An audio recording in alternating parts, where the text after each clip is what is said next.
Así despierta Canarias para comenzar esta semana, 7:45 minutos de la mañana. Estamos viendo esa imagen en directo que nos llega desde Las Palmas de Gran Canaria. Vemos el barrio de La Paterna, algunas nubes en el cielo y la temperatura ya en este lugar marca los 22 grados en el termómetro. Buenos días, Canarias. Es lunes 12 de septiembre, hace un año en La Palma. Los vecinos asistían a un nuevo enjambre sísmico que una semana después culminaba en una erupción volcánica. Aunque ya se habían producido otros enjambres anteriores, estos sismos eran de mayor magnitud y a poca profundidad. En Televisión Canaria iremos recordando cada uno de esos momentos previos que derivaron en aquella jornada del 19 de septiembre. Un evento aún muy reciente del que los vecinos de La Palma tardarán algún tiempo en recuperarse. Aumento a la vista de la cuota de las hipotecas con interés variable. Hoy veremos cómo afecta la última subida anunciada por el Banco Central Europeo en un 0,75%. Para que se hagan una idea, en España hay unos 4 millones de hipotecas, 3/4 partes sujetas al interés variable. Es nuestro sonido del día. Se va a trasladar al mercado interbancario, en el que se prestan los bancos al dinero y del que resulta el Euribor. Y al consumidor se va a pensar todavía más el seguir consumiendo. Los efectos van a ser muy negativos para el consumo, para la demanda. Seguro que hoy ya lo han empezado a notar, más tráfico con la vuelta al cole y el inicio de las clases en secundaria. Nos vamos a uno de los puntos más conflictivos, a la rotonda de Lomo Blanco en Las Palmas de Gran Canaria. Jessica Díaz. Bueno, ¿cuál es la situación a esta hora de la mañana? Buenos días. Pues se nota más tráfico que la semana pasada, sobre todo se están registrando retenciones en los accesos y salidas a la capital, en la Gran Canaria 1, en Julio Luengo y la Gran Canaria 2. Aquí donde me encuentro en la Gran Canaria 3 ya hay retenciones para acceder al campus universitario. Hoy la vuelta al cole viene marcada por el viaducto del Guiniguada, que está prohibido el tránsito de vehículos de más de 3.500 kilos. A partir de hoy pueden circular por esta zona también las guaguas del transporte público. Gracias, Jessica. Luego veremos cómo se comporta el tráfico en este lugar muy concreto. La reina Isabel II ya se encuentra en el Palacio de Holyrood, la residencia oficial de la familia real en Edimburgo, en la capital de Escocia. Desde su fallecimiento, los restos mortales de la reina han permanecido en el castillo de Balmoral. Tras 24 horas en este lugar, el féretro será trasladado en avión a Londres, donde a partir de ese momento empezará una semana de honras fúnebres en su memoria. Con el inicio del curso escolar llama la atención los casos de acoso escolar que vuelven a las aulas. Según la OMS, 1 de cada 3 jóvenes sufre acoso en la escuela. Hoy vamos a profundizar en el perfil del agresor, por qué lo hace y cómo detectarlo por parte de la familia. La anafilaxia es una reacción alérgica más grave y puede resultar mortal. Se produce sobre todo fuera de casa y uno de los entornos en los que sucede es en el colegio. Este lunes, de manos del Servicio de Urgencias Canario, vamos a aprender a actuar ante casos como este. Y en este punto de la mañana, como siempre, nos acercamos a la sala del 112. Vamos a ver si hay alguna novedad en las últimas horas. Saludamos a su portavoz, que es Laura Otero. Laura, buenos días. ¿Algo que destacar? Hola, buenos días. Pues de momento la noche ha transcurrido con normalidad. Lo más destacable fue que Salvamento Marítimo rescataba una embarcación en aguas próximas a Lanzarote con 55 migrantes a bordo. Fueron trasladados al muelle en Arrecife hasta que fueron valorados por el SUCI y Cruz Roja. Todos en principio presentaban buen estado general. Pues gracias, Laura. Buenos días. Un saludo, buenos días. Vamos ya con los números de la suerte de esos sorteos que se celebraban en la noche de ayer domingo. Este es el número premiado en el sorteo de la 11, el 59.939 de la serie 55. Y este es el gordo de la primitiva, 1, 19, 25, 27, 39. Número clave 1. Y en los deportes, la noche nos dejó la mejor noticia en el mundo del tenis. Fati Febles, ¿qué tal? Buenos días. Sí, todos los focos puestos en Carlitos Alcaraz. ¿Qué tal? Muy buenos días, Canarias, que se ha convertido en el número 1 del ATP más joven de la historia. Todo ello tras vencer anoche en un partido a 4 sets al noruego Casper Ruud en 4 sets. Como decimos, luego vamos a ver todas esas imágenes. Ya en fútbol, el Club Deportivo Tenerife cayó derrotado ayer en CAS Mises 1-0 ante el Ibiza. La mala noticia, esa derrota y también 2 nuevas lesiones en el conjunto blanquiazul, Mo Dauda y Rubén Garcés. Y además, muy buenas noticias para la Unión Deportiva Las Palmas, que el viernes conseguía un nuevo triunfo en el estadio de Gran Canaria. Los amarillos se colocan líderes, aunque tienen que esperar lo que haga esta noche el Granada en el último partido de la Liga Smartbank. Bueno, Alcaraz es el protagonista de la jornada, luego entra Fati Febles con toda la información deportiva. Así viene nuestra portada, pero hay otras noticias que marcan la actualidad de este lunes 12 de septiembre aquí en Buenos Días Canarias. Comenzamos.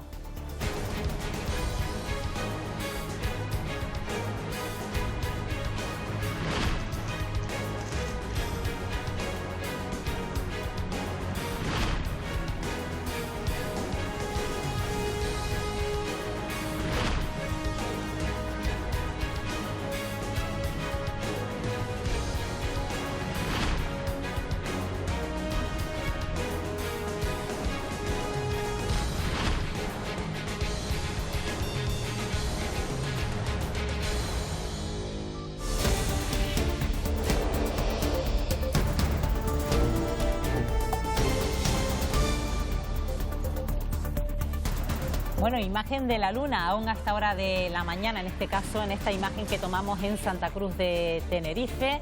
Ahí estamos en el barrio de Chamberí, situados con el cielo parcialmente despejado, por eso es por lo que estamos viendo todavía esta luna a esta hora de la mañana. Aquí el termómetro también empieza ya a sumar algunos grados, ya son 22 en la capital tinerfeña. Y vamos ya a repasar cómo viene la prensa en este lunes 12 de septiembre. Lo hacemos mirando a la prensa en Canarias, a los periódicos de la provincia de Las Palmas. El periódico Canarias 7 hace referencia a esa fiesta multitudinaria que se vivía ayer en la aldea. Baño de reencuentros en el charco aldeano. Unas 15.000 personas se juntaron ayer en la aldea para celebrar la tradición más ancestral y popular de sus fechas de San Nicolás. Otro asunto que destaca Canarias 7, Ferrera lleva un mes sin ser incinerado por la autopsia que pidieron sus hijas. La viuda y los hermanos siguen a la espera del que el juzgado ordene la entrega del cadáver para cumplir la última voluntad del dirigente empresarial.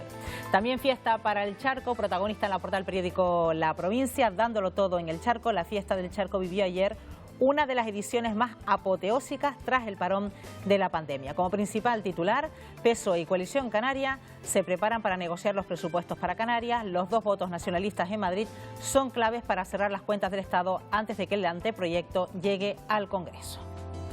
Vamos ya con la prensa en la provincia de Santa Cruz de Tenerife. Diario de Avisos hace referencia al litoral tinerfeño. Las microalgas obligan a cerrar todas las playas de Candelaria. El ayuntamiento desaconseja el baño de forma preventiva al aparecer flotando muy cerca de la costa manchas marrones que también han sido vistas en otros puntos del sureste de la isla. También titular dedicado al deporte, el Club Deportivo Tenerife cae en Ibiza 1-0 en otro nefasto partido. El periódico El Día también referencia al deporte, pero en este caso para el protagonista de la jornada. Bueno, ahí estamos viendo también lo que ha dado de sí ese partido del Club Deportivo Tenerife. Se autoderrota en Ibiza 1-0. Y los presupuestos del Estado ponen a prueba a PSOE y Coalición Canaria. Los 2 votos de los nacionalistas canarios en Madrid pueden ser decisivos para la aprobación en el Congreso de las Cuentas Canarias. La Consejería de Hacienda desconoce la previsión de inversión para el año 2023. Vamos ya con la prensa nacional. El periódico El Mundo hace relación en su portada a lo que ocurría ayer en Cataluña con esa fotografía. Junts utiliza la diada contra Esquerra Republicana y su diálogo con Sánchez. El independentismo convoca a 150.000 personas en Barcelona y exhibe su fractura en la calle. Otro asunto que señala El Mundo, Feijóo propone rebajar el recibo del gas hasta un 40% para los que más ahorren. El periódico El País hace honor al fallecimiento, en este caso, a ese homenaje al escritor Javier Marías. Muere el escritor Javier Marías, el autor figura clave de la literatura europea de las últimas décadas y renovador de la narrativa en español. Fallece en Madrid a los 70 años. También titular dedicado a Cataluña, la diada se convierte en un ariete contra el gobierno. La manifestación independentista exige a Aragonés que convoque elecciones si no culmina el plan para la secesión. También protagonista de la jornada en el periódico ABC, ahí lo estamos viendo, a Carlos Alcaraz, que se consolida como el número 1 del tenis mundial. Y vamos ya con la viñeta, es de Morgan, del periódico Canarias 7, y es otra forma de ver el largo calendario para despedir a la reina de Inglaterra. Estamos viendo en ese sillón a Carmelo junto a su mujer, viendo la tele, ella con el mando en la mano, y ella le dice: a esa mujer la van a tener una semana entera del tingo al tango. Yo a ti te voy a organizar un viaje del inserso para cuando estires la pata. Bueno, y comenzamos la semana y queremos saber cómo comienza el tiempo. Ya se encuentra con nosotros Vicky Palma. Vamos a ver si es posible ahora comunicarnos con ella, porque vamos a ver enseguida cómo se presenta la jornada en este lunes y también para el resto de la semana. Vamos a ver si es posible hablar. Bueno, parece que tenemos un problema con el micro. Bueno, lo solucionamos en un momento, bueno, porque como estamos diciendo, hemos visto cómo se presenta el tiempo en otros puntos del archipiélago, lo veíamos en nuestras imágenes al comienzo de este programa, lo vimos en Las Palmas de Gran Canaria y en Santa Cruz de Tenerife, a ver si ahora sí es posible. Vicky Palma, ¿qué tal? Buenos días. Buenos días, Estíbaliz, buenos días, Canarias. Se resistía un poquito al micro hoy. Yo tampoco me acordaba. Espero que no se resista el tiempo. No me acordaba ni cómo se encendía, las cosas como son. No, el tiempo no se resiste. De momento empezamos el día con presencia de algunas nubes, casi todas de tipo alto. La imagen de satélite es bastante llamativa porque tenemos los restos de un frente acercándose a nosotros que en principio no van a tener consecuencias. De hecho, la única isla donde a lo mejor llega a desarrollarse nubosidad como para dejar escapar alguna gota sería en La Palma. En el resto de las islas pues veremos cómo el cielo se va cubriendo con algunas nubes, casi todas de tipo medio alto. Se verán nubes también de tipo bajo, pero en general nos van a permitir disfrutar de horas de sol y va a seguir haciendo calor. Las temperaturas máximas otra vez hoy alcanzarán los 30 grados. En algunos puntos del archipiélago se superarán. En estas primeras horas de la mañana no podemos hablar de frío porque donde menos calor ha hecho la temperatura mínima se queda en unos 15 grados. En las próximas horas iremos viendo intervalos nubosos tanto por el norte como por el sur de las islas. La nubosidad quizá más compacta la llegaremos a ver en la isla de La Palma. En todo el archipiélago también tendremos unas horas de sol. Hay muy poquito viento, es de componente oeste. Sí hay viento del oeste ya con algo más de intensidad, moderado con intervalos fuertes en las cumbres de la isla de Tenerife, en las cañadas del Teide principalmente y en el Teide.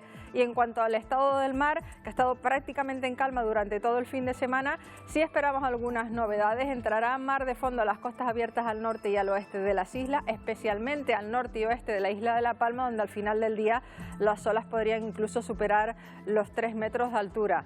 De cara a la jornada de mañana, veremos amanecer en torno a las 7:46 de la mañana. La puesta de sol más tardía la disfrutarán en el Hierro después de las 8:12 de la tarde. Ya se van acortando los días y vamos a tener una jornada pues con intervalos nubosos. Vamos a ver nubes en cantidades variables. Las de mañana probablemente serán más abundantes a mediodía y las primeras horas de la tarde, sobre todo en el interior de las islas y en medianías, especialmente en las islas de mayor relieve. Mañana la probabilidad de que puedan esas nubes acabar dejando algunas gotas es un poco mayor. Podríamos tener algunas gotas tanto por el norte como incluso en puntos de medianías del sur, principalmente de Tenerife, no descartando también en la isla de Gran Canaria y en algunos puntos por la vertiente sur-oeste de la isla de La Palma. Temperaturas mañana sin grandes cambios.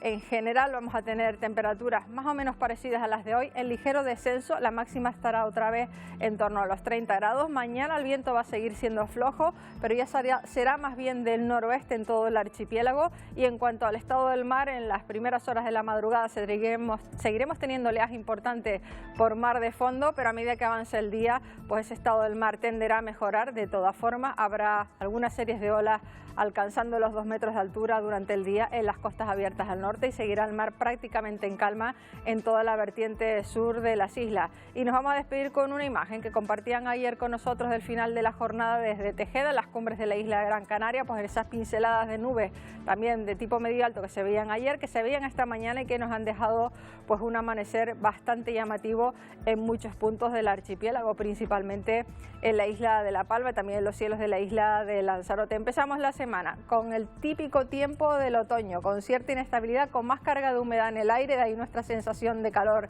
que sea en muchos casos un poco mayor, que nos va a acompañar durante toda la semana y que a lo mejor mañana, quizás hoy también, pero quizás mañana tengamos un poquito más de probabilidad de que pueda caer alguna gota, pero no será nada importante. Bueno, destaca el estado de la mar teniendo en cuenta también la temporada en la que nos encontramos, ¿no? En esas calmas de septiembre. Sí, se estropeará algo por el norte, pero eso se lo debemos a la potente borrasca, los restos de lo que fue el huracán Daniele, que se han generado mar de fondo y que se va a acercar a nosotros a lo largo de las próximas horas, pero será algo momentáneo. Pues gracias, Vicky. Buenos días. Adiós, buenos días.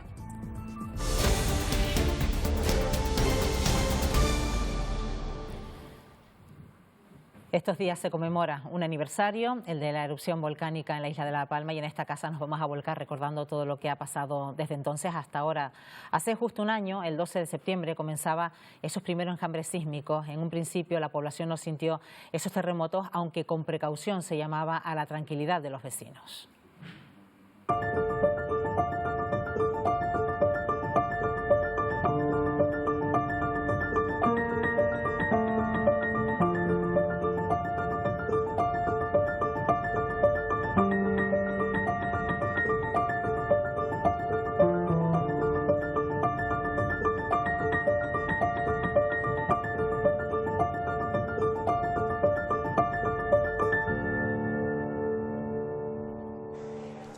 Hace justo un año, el domingo 12 de septiembre, se localizaban pequeños sismos en La Palma, exactamente entre Maso y Fuencaliente. El Instituto Geográfico Nacional llegaba a registrar más de 300 en tan solo 48 horas. El Instituto Vulcanológico ha registrado este domingo un considerable aumento de movimientos sísmicos localizado en la zona de Maso y Fuencaliente, en La Palma. Solo entre el sábado y este domingo, May Navarro, se han superado los 300 sismos. La actividad sísmica comenzó a incrementarse desde el sábado 11, alcanzando su punto álgido el domingo en torno a las 3 de la tarde. Llamaba la atención no solo el aumento de la magnitud, sino que 90 de esos movimientos pudieron ser localizados. Los sismos no se sentían por la población, ya que se registraban a una profundidad de entre 8 y 13 kilómetros. A medida que avanzaba la noche, los movimientos sísmicos se repetían cada 5 minutos. Como les comentaba, hace apenas media hora hemos podido comprobar cómo se registran nuevos movimientos cada 5 minutos. Este episodio en un principio nos resultó extraño a los vecinos de La Palma, ya que desde el año 2017 se habían contabilizado hasta 9 situaciones similares. Pues el próximo lunes 19, aniversario de esa erupción volcánica, haremos un especial Buenos Días Canarias en la isla. Y ese mismo día, ese día 19 de septiembre, en el Reino Unido tendrá lugar el funeral de Estado por la reina Isabel II. Allí desde hace días continúan los actos en su honor. Hoy en Escocia se celebrará una misa en su memoria y mañana martes se espera que sus restos fúnebres lleguen a Londres. Nos lo cuenta desde la capital del país Andreina Solórzano. Hola, un saludo desde Londres. Detrás de mí el Big Ben, el Parlamento británico y la Abadía de Westminster, el lugar que recibirá el próximo 19 de septiembre los restos mortales de la reina Isabel II en un funeral de Estado que, por supuesto, está desde ya siendo preparado. La travesía que traerá a la reina de regreso aquí a Londres ya comenzó cuando salió desde su residencia de Balmoral, en donde pasó sus últimos días y donde falleció el pasado jueves, en un ataúd de roble adornado con la bandera Royal Standard y además con las flores que más le gustaban a la reina. A su paso, los británicos lanzaban flores en señal de agradecimiento y de cariño a su monarca fallecida. Ella va a llegar aquí a la capital británica exactamente el martes hacia las 7 de la noche. Se espera que pase una noche en el Palacio de Buckingham, en la que fue su residencia principal, para al día siguiente emprender camino hacia Westminster Hall en un cortejo fúnebre que será encabezado por su hijo, el hoy rey Carlos III. Y yo me despido desde el centro de Londres, Andreina Solórzano, para Televisión Canaria. Conmocionados y emocionados, así es como se sienten los escoceses. Este domingo en Edimburgo se han vivido dos momentos únicos: la lectura del acta de proclamación como nuevo rey de Carlos III y la llegada del féretro de la reina.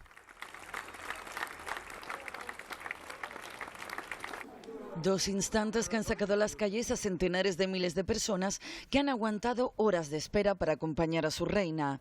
An example of a great woman and an inspiration to all women around the world, I would say. And I loved her as a monarch.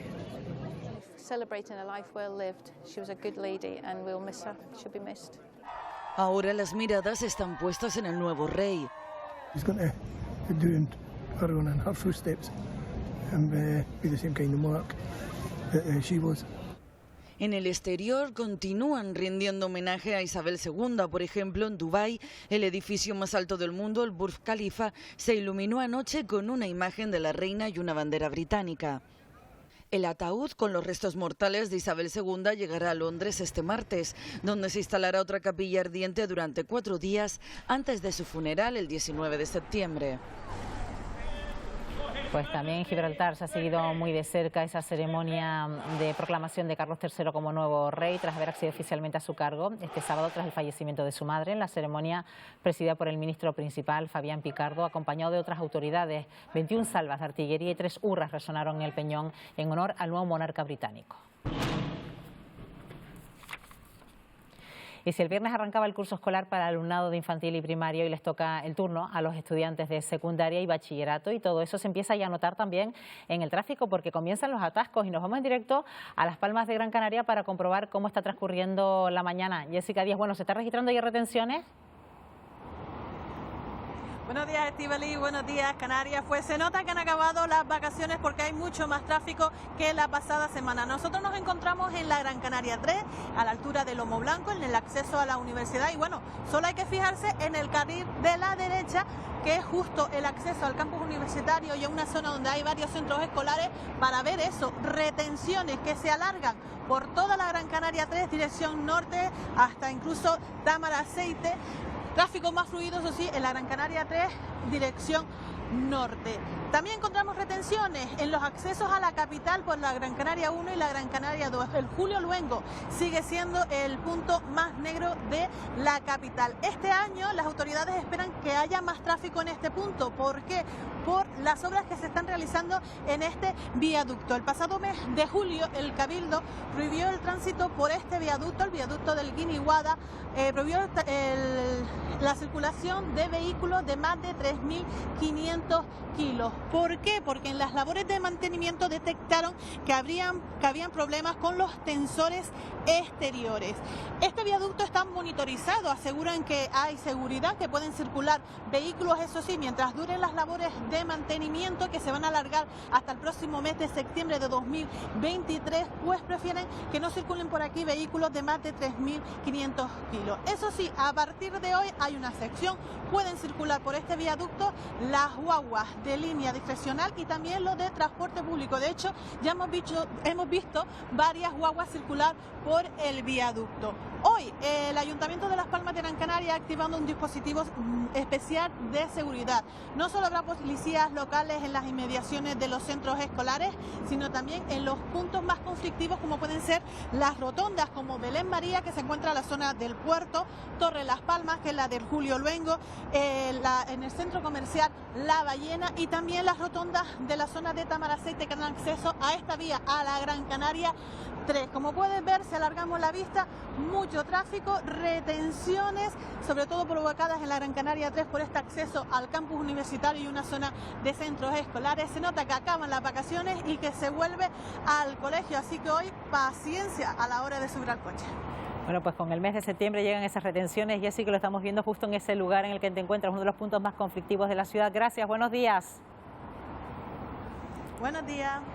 Pues mucha paciencia para todos aquellos que toman el coche a esta hora de la mañana, no solo en este caso en la capital de Gran Canaria, en Las Palmas de Gran Canaria, sino también en el área metropolitana de la isla de Tenerife. Y vamos con otros asuntos porque el pasado jueves el Banco Central Europeo pues anunciaba una subida de los tipos de interés que se van a situar, lo van a ver en el siguiente gráfico, en el 1,25%. Esto supone una subida de 3/4 de punto, más, como estamos viendo, un aumento del 0,75%, lo que supone una hipoteca media de 150.000 euros a 25 años, que la cuota mensual podría subir en torno a 170 euros mensuales. Vamos a ver qué opinan los expertos, cuáles son las previsiones que manejan. Y bueno, y esta mañana se encuentra con nosotros Carolina García, abogada. ¿Qué tal, Carolina? Hola, buenos días, especialista en Derecho Bancario. Y bueno, a día de hoy, tal y como pinta el panorama, Carolina, ¿qué se le recomienda hoy a una persona que va a firmar una hipoteca?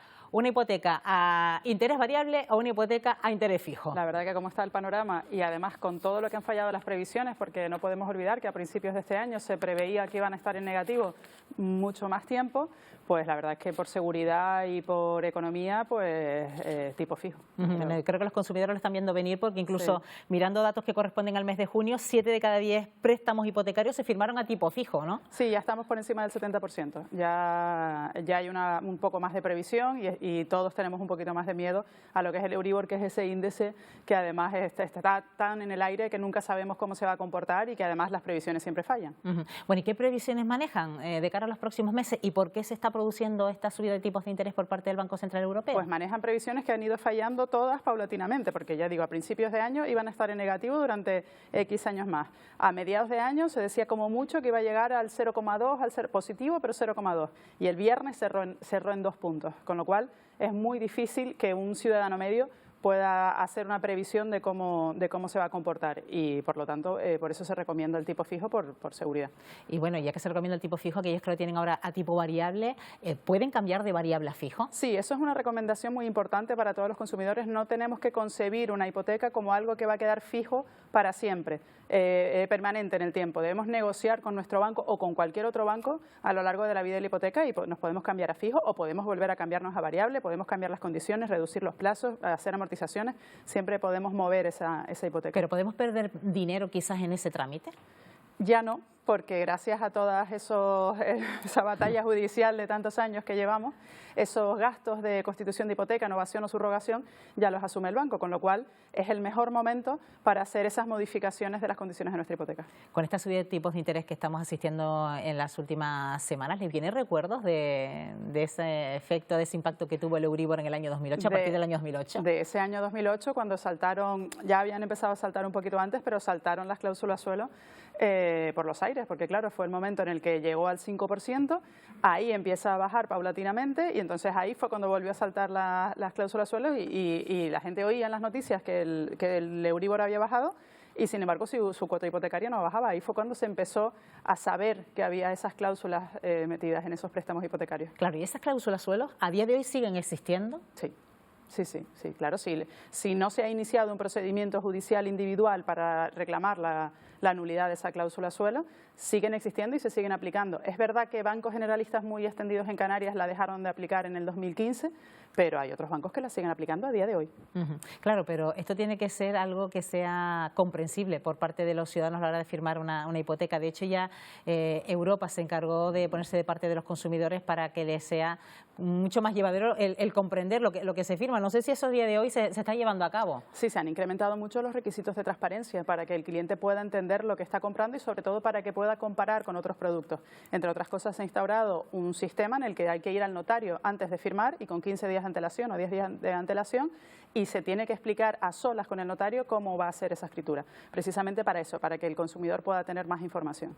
Bueno, recordemos aquella época, muchas familias se vieron con la soga al cuello para poder pagar las hipotecas. Muchas de ellas pues tuvieron que recurrir a poner en venta sus casas, incluso a perderlas. ¿Hemos aprendido de aquella situación, Carolina? Es complicado. Hombre, que el 70% de las hipotecas estén en tipo fijo me hace pensar que sí, que sí que hemos aprendido a tener una previsión más a futuro de cuánto pueden ser nuestros gastos. Pero aún así el riesgo es muy grande. Hay muchas hipotecas a tipo variable, sobre todo antiguas, que se van a ver incrementadas considerablemente. Todavía nos falta en la población esa educación financiera que tanto reclamábamos en aquellas fechas. Sí. La verdad que además Canarias tiene un déficit de educación financiera muy importante y lo cierto es que son las operaciones más costosas de nuestra vida y las tomamos no a la ligera, sino confiando demasiado en la persona que tenemos enfrente y sin tener la conciencia de que realmente esto es un mercado. Entonces, igual que cuando nos vamos a comprar una camisa, podemos ir a 2 tiendas y elegir cuál es la que nos gusta más, pues cuando vamos a tomar una decisión financiera tan importante como constituir una hipoteca, podemos consultar y debemos consultar más de una entidad.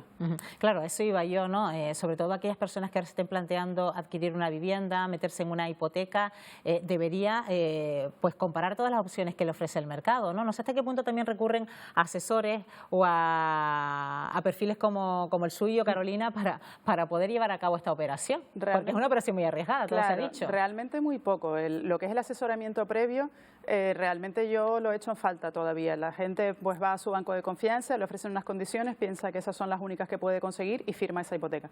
Y al tiempo es cuando se da cuenta de, oye, me han puesto una comisión de apertura, oye, me han puesto una comisión, me están cobrando demasiados intereses. Y entonces es cuando ahí sí recurren a asesoramiento. Pero en la fase previa es más extraño, más raro. Hoy los bancos, cuando un ciudadano se acerca a su oficina bancaria y quiere una hipoteca, ¿le ofrece esa hipoteca a tipo fijo, teniendo en cuenta la realidad del sector, o realmente al banco le interesa que sea una hipoteca a interés variable? Pues depende mucho de los ratios porque hay un punto en el que el banco tiene que tener cuidado de que ese variable, si es demasiado alto, por mucho que pueda repercutirle más beneficios, puede provocar que el cliente no lo pueda pagar. Entonces hay que mirar bien esos ratios de la capacidad económica del cliente que lo pide.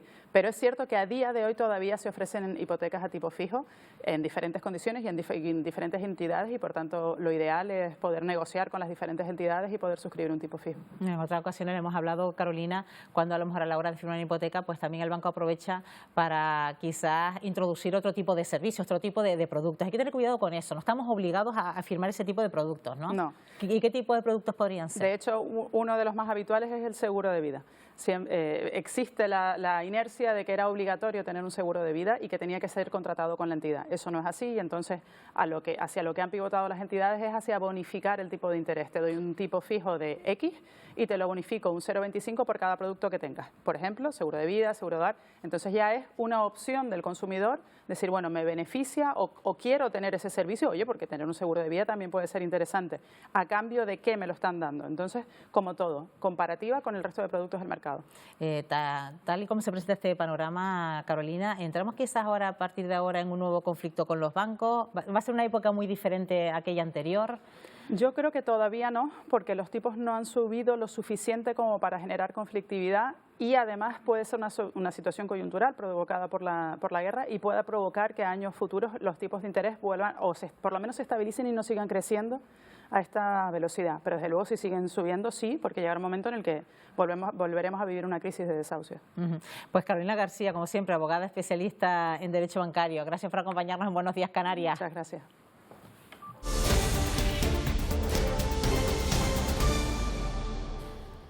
Una posible limitación de los precios de la cesta de la compra hasta después de Navidad es el tema que centrará hoy la reunión que mantendrá la ministra de Trabajo, Yolanda Díaz, y el ministro de Consumo, Alberto Garzón, con los grandes distribuidores y consumidores.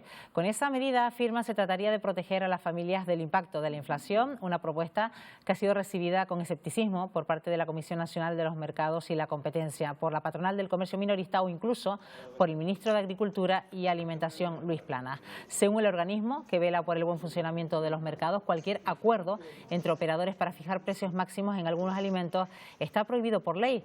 También la patronal del pequeño comercio ha denunciado que esta limitación en los precios atentaría directamente contra el comercio de proximidad. Y también hoy el Gobierno y los agentes sociales van a retomar las negociaciones del siguiente bloque de la reforma de las pensiones, en el que se tratarán la subida de las bases máximas de cotización del sistema y el periodo de cómputo para el cálculo de la pensión de jubilación. Con ello se trataría de garantizar el poder adquisitivo de los pensionistas y asegurar la sostenibilidad financiera del sistema. Por su parte, los sindicatos han mostrado su rechazo a la ampliación del periodo de cómputo para el cálculo de la pensión de jubilación. En Santa Cruz de Tenerife han pasado más de 3 meses desde que comenzara el desmantelamiento de la refinería y apenas hay avances. Eso es lo que denuncian los sindicatos. Mayo de este año, la ministra de Transición Ecológica, Teresa Rivera, asiste al acto de desmantelamiento de la refinería de Tenerife. Se trata de los primeros pasos para acabar con una infraestructura histórica en la capital tinerfeña, y los trabajadores de aquellas empresas que trabajan dentro de las instalaciones no esconden su preocupación. Aunque en su caso, Ecansa, dedicada a la recogida y tratamiento de residuos industriales con más de una treintena de empleados, ya cuentan con un compromiso de Cepsa. Hasta el 2030, que digamos es la fecha esperada de que todo esté ya, digamos, desmantelado, pues cuentan con nuestros servicios. Fuentes de la refinería confirman un nuevo paso en el desmantelamiento de las instalaciones, la autorización al derribo de los 3 primeros tanques identificados como 508, 509 y 510 y que representan el 13% de la capacidad total de almacenamiento. Sin embargo, esto no significa que ya se esté trabajando en quitarlos. Los trabajadores recuerdan que estamos ante unas instalaciones faraónicas con muchas unidades que conlleva mucho trabajo para poder cumplir con los plazos establecidos. Nos fijamos ahora en el empleo que se ha generado en los últimos meses en Lanzarote, donde el sector de la hostelería es el que más oportunidades de trabajo está creando. Unas 12.000 personas extranjeras han firmado un contrato en lo que llevamos de año. Los municipios que albergan los mayores núcleos turísticos de la isla, Yaiza y Tías, es donde están firmados más de la mitad de los contratos extranjeros de este 2022. Empezaría a trabajar en junio más o menos. Más del 62% están registrados en el sector de la hostelería. Yo trabajo antes en restaurante hindú, ahora trabajo en Café La Bala. Bueno, he pasado por muchos procesos de trabajo, desde limpiando casas, lo hago en un hotel de ayudante de camarera y así. El 55% han sido firmados por hombres. La media de edad se encuentra entre los 25 y 44 años. Desde que se tiene registro, la mayoría de estos contratos extranjeros en Lanzarote son a personas iberoamericanas. Yo vengo de Colombia. Pues vengo de Ecuador. Ya llevo 20 años en la isla. El año en el que más contratos de este tipo se registró fue en 2017, con cerca de 20.000. Yo soy de Bangladesh, de cerca del lado de India. Yo viví aquí casi 5 años. El 60% de los 11.981 contratos extranjeros registrados en este 2022 es a personas con la secundaria completada. Fíjense ahora en este vídeo que hace solo algunos días daba la vuelta al país. Isan, un niño de 11 años, celebraba su cumpleaños en un campamento de verano, pero lo que debía ser un momento alegre se convirtió en una escena de burlas y humillación.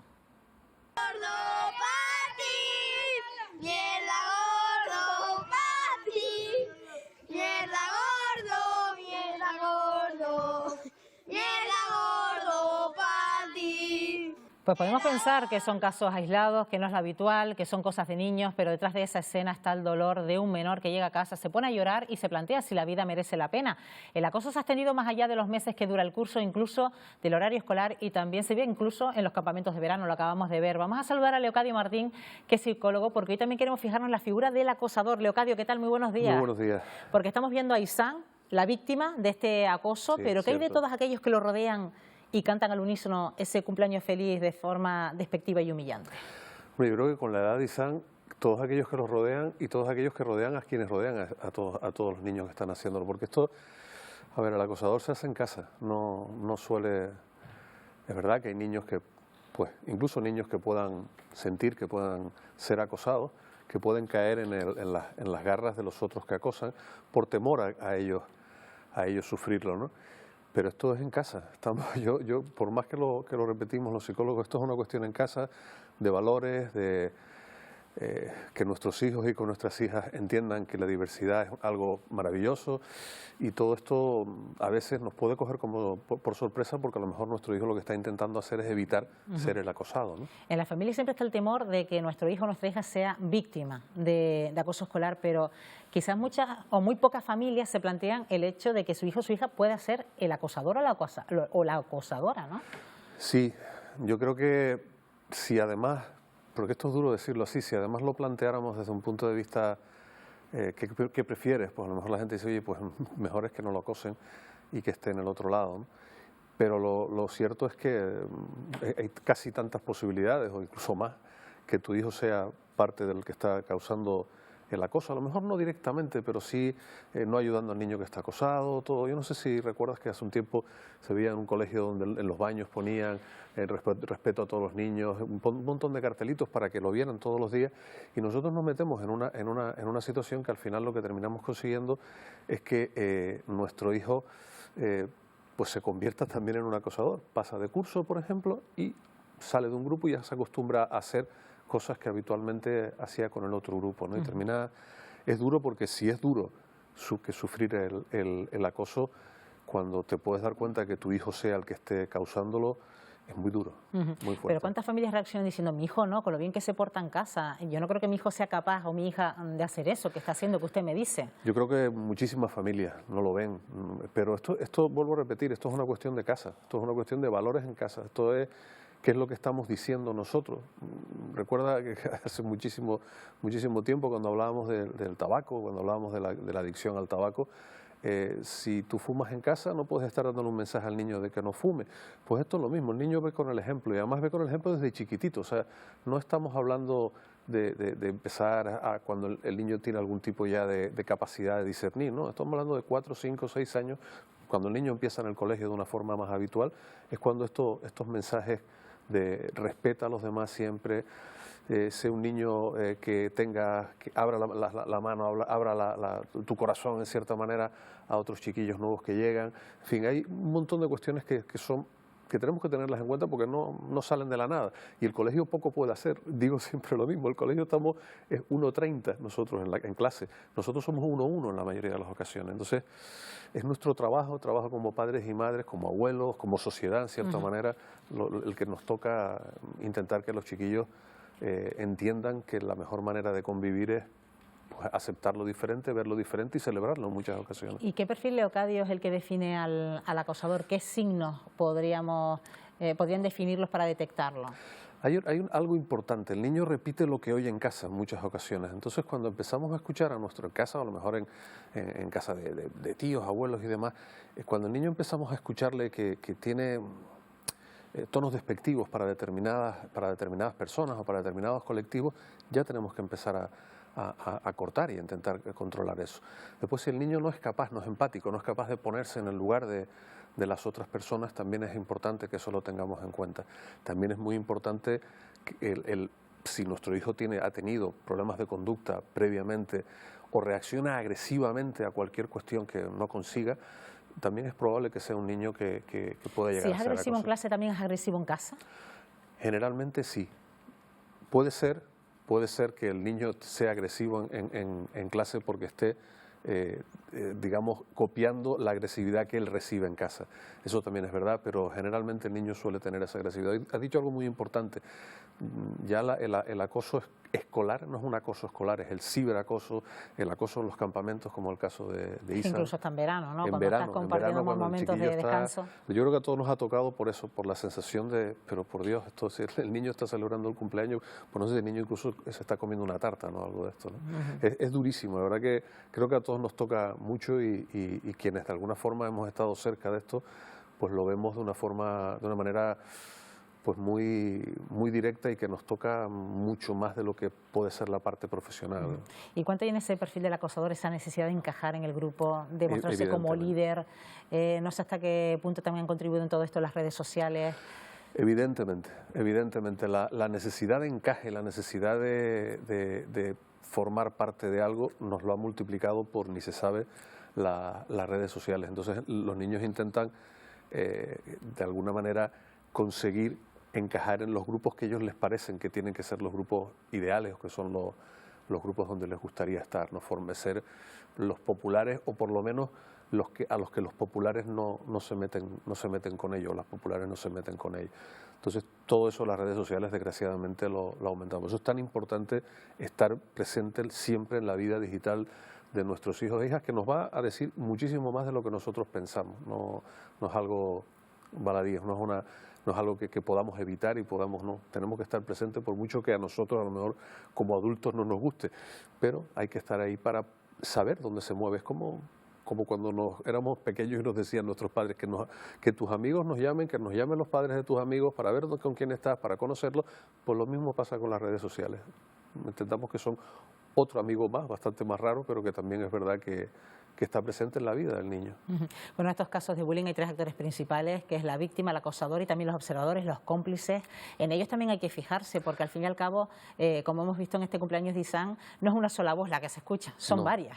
Por eso es importante también que hablemos con nuestros hijos continuamente de esto, porque puede ocurrir, como bien has dicho, que nuestro hijo sea en un momento determinado observador y que lo malo es que cuando es observador y ve que esa es una forma de sobrevivir de alguna manera, cuando de repente se pueda ver solo, también pueda convertirse en un acosador directo.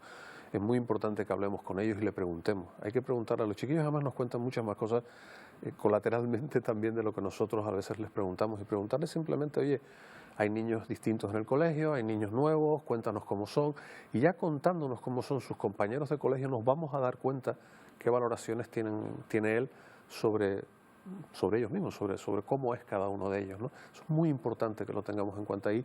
Nosotros podremos hacer nuestros pequeños ajustes, decirle, hombre, pero eso no es así, esto es de otra manera. Y es nos da muchísimos indicadores desde pequeñitos, Estíbaliz, desde muy pequeñitos. Esto es casi, diría ahora que están empezando muchos por primera vez en el colegio, desde que empiezan en el colegio. A practicarlo en edades muy tempranas. Leocadio Martín, gracias como siempre. Hasta la próxima ocasión. Un placer. Hasta luego.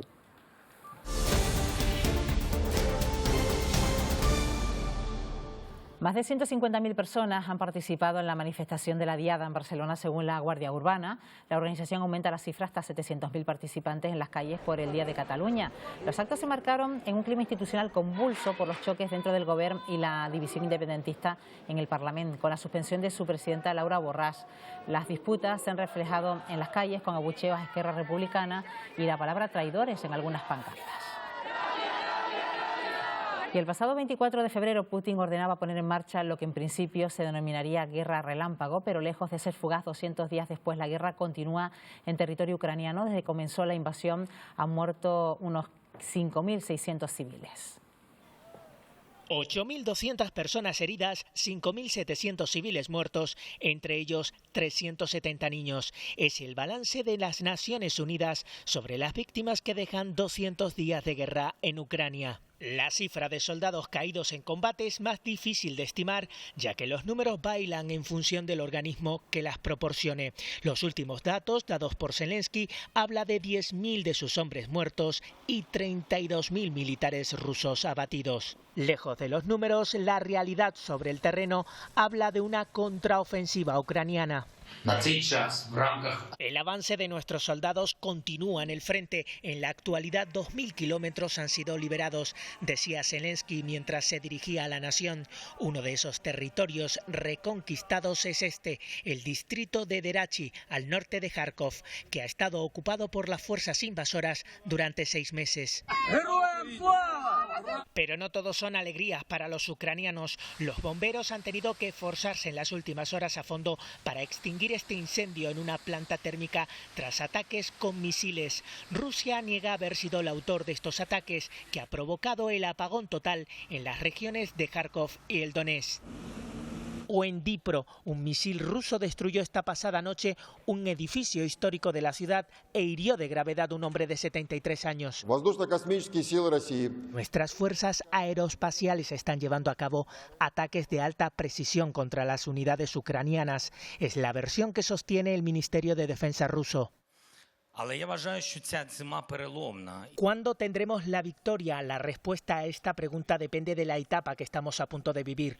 Lo digo abiertamente, será duro, pero tenemos que sobrevivir al invierno.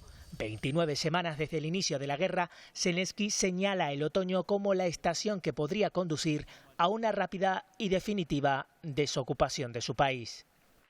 Pues 200 días se cumplía este fin de semana, para ser más exactos, hoy 201, un conflicto del que no nos olvidamos. Nos vamos a una de las zonas afectadas, concretamente en una ciudad situada al sur del país. Saludamos a Alberto Hugo Rojas, que es reportero gráfico y coordinador del proyecto Paz en Construcción. Alberto Hugo, ¿qué tal? Muy buenos días. Buenos días, Nicolai. Bueno, ¿en qué lugar te encuentras exactamente? Bueno, lo acabas de decir ahora mismo. Bueno, ¿y en qué situación están hoy en día? Bueno, la ciudad de Mykolaiv está en el sur, Gerson es la línea de combate más cercana, y en esta ciudad, que está bastante a decenas de kilómetros de la línea de combate, pues recibimos bombardeos prácticamente a diario. Este lugar donde estoy ahora es la universidad. Este ha sido uno de los objetivos durante este tiempo, además de escuelas. Y ayer, por ejemplo, estuvimos en el bombardeo de la noche anterior, que nos despierta de madrugada los estruendos, después sonan las sirenas, y era una zona residencial. Los objetivos en esta ciudad están siendo así. Simplemente morir por vivir aquí, en una ciudad lejos de la línea de combate, donde hablamos de cifras, ¿no? Y casi es el 201 día es un relato periodístico, ¿no? Pero el del día a día es bastante duro aquí. Bueno, Alberto, estamos viendo justo a tu alrededor cómo se encuentra el lugar en el que te encuentras ahora mismo. ¿Hay población ahí? ¿Qué vida hacen? Yo siempre cuento en el proyecto educativo Paz en Construcciones que en la guerra hay vida. Vuelve el día a día, suenan las sirenas y a veces la gente ni se inmuta, ¿no? Hay cierta vida aquí, en esta ciudad que está más cerca de la zona de línea de combate, por decirlo así, aunque está a decenas de kilómetros. Hay una cierta vida, la población hace vida. Mayormente es población mayor, también hay mucha gente joven, pero si nos vamos a otras zonas es mucho más caótico, ¿no? Donde está el avance, donde la realidad es el desabastecimiento, los bombardeos más duros, los combates en calle. Aquí sí estuvieron los combates en el principio de la invasión, pero a día de hoy lo que sufre la población es un acoso constante, con objetivos que no son militares, que son civiles, y es muy triste cuando llegas a los lugares, ves los muertos, los heridos, y es el día a día que vive la población aquí. Nos imaginamos al comienzo que esto va a ser una invasión relámpago, Alberto, pero la población tiene asumido que esta guerra va para largo. El día a día, aquí, por ejemplo, en esta ciudad, es como en toda crisis humanitaria, ¿no? Hay gente que tiene más recursos, menos, pero aquí la preocupación es tener agua cada día. En esta ciudad no hay agua potable, el agua es y no se puede beber, y hay mucha gente que hace cola para tener agua potable en garrafas. Especialmente a mí me duele muchísimo en esta guerra las abuelas y los abuelos, ¿no? En otras guerras, en Gaza, en Irak, en Siria, han sido la infancia realmente, y ves las colas, realmente las colas de la gente que va a buscar comida cada día, ¿no? Y ves sobre todo gente muy mayor en el día a día. Aquí desean que la guerra termine. No entienden un poco lo que está. Esto es una guerra real. Cuando jugamos con la palabra, estamos en un tiempo en el que la información, la propaganda, la política, pero en medio están las personas. Y yo intento hacer un relato desde aquí humano, ¿no? De lo que pasa en el día a día. Yo llevo prácticamente 2 meses aquí y es convivir con la población. Y que te despierte a la 1, a las 2, a las 3 de la mañana el sonido de los bombardeos. Hace poco en un centro de salud, muy cerca del edificio donde estaba, pues tuve suerte, no se rompió nada, pero notas esa ansiedad, esos nervios de cuando se abren las ventanas y que no sabes dónde meterte, ¿no? Eso es lo que vive la población día a día, ¿no? Bueno, pues mejor fotografía que la que nos ha enseñado Alberto Hugo Rojas, imposible en estos 201 días de guerra. Así que te agradecemos, Alberto, reportero gráfico, coordinador del proyecto Paz en Construcción, que nos hayas atendido en directo desde Ucrania. Buenos días, mucha suerte. Buenos días. Intentar hacer pedagogía de lo que pasa en origen es lo que intentamos. Gracias, buenos días. Y de vuelta a casa, aquí en Canarias, en Tenerife, el Ayuntamiento de Candelaria ha desaconsejado el baño en todas las playas del municipio tras detectarse este domingo la presencia de microalgas en el agua. Hace una semana ocurría exactamente lo mismo, situación que los vecinos ya han denunciado en redes sociales. Sin embargo, de momento el baño solo ha sido desaconsejado, no prohibido. Por eso el domingo aún podíamos ver a algunos bañistas pues disfrutando del mar. La calma del mar dificulta que las corrientes se disipen esa contaminación a la zona, y desde el área de sanidad se realizará un seguimiento de esta situación. Unos minutos para la publicidad y a la vuelta estaremos con toda la información deportiva aquí junto a Fati Feble. Enseguida estamos de regreso en Buenos Días Canarias.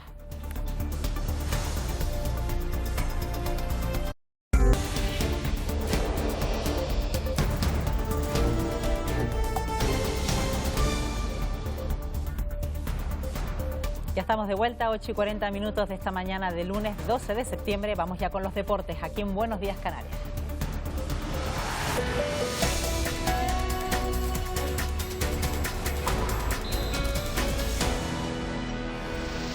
Vaya noticia la de esta noche, la mejor noticia del mundo del tenis.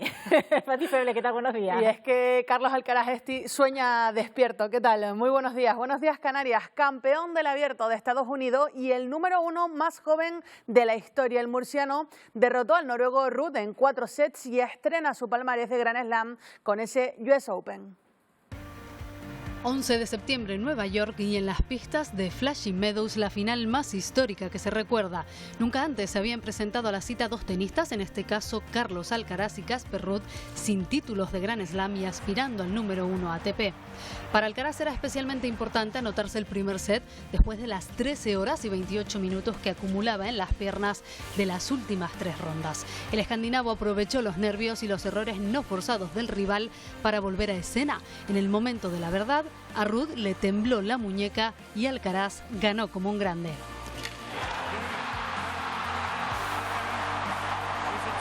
It's crazy for me, you know. I've never thought that he was going to achieve something like that at 19 years old. A sus 19 años y 129 días, el español se convierte en el segundo tenista más precoz en inscribir su nombre en el trofeo del US Open.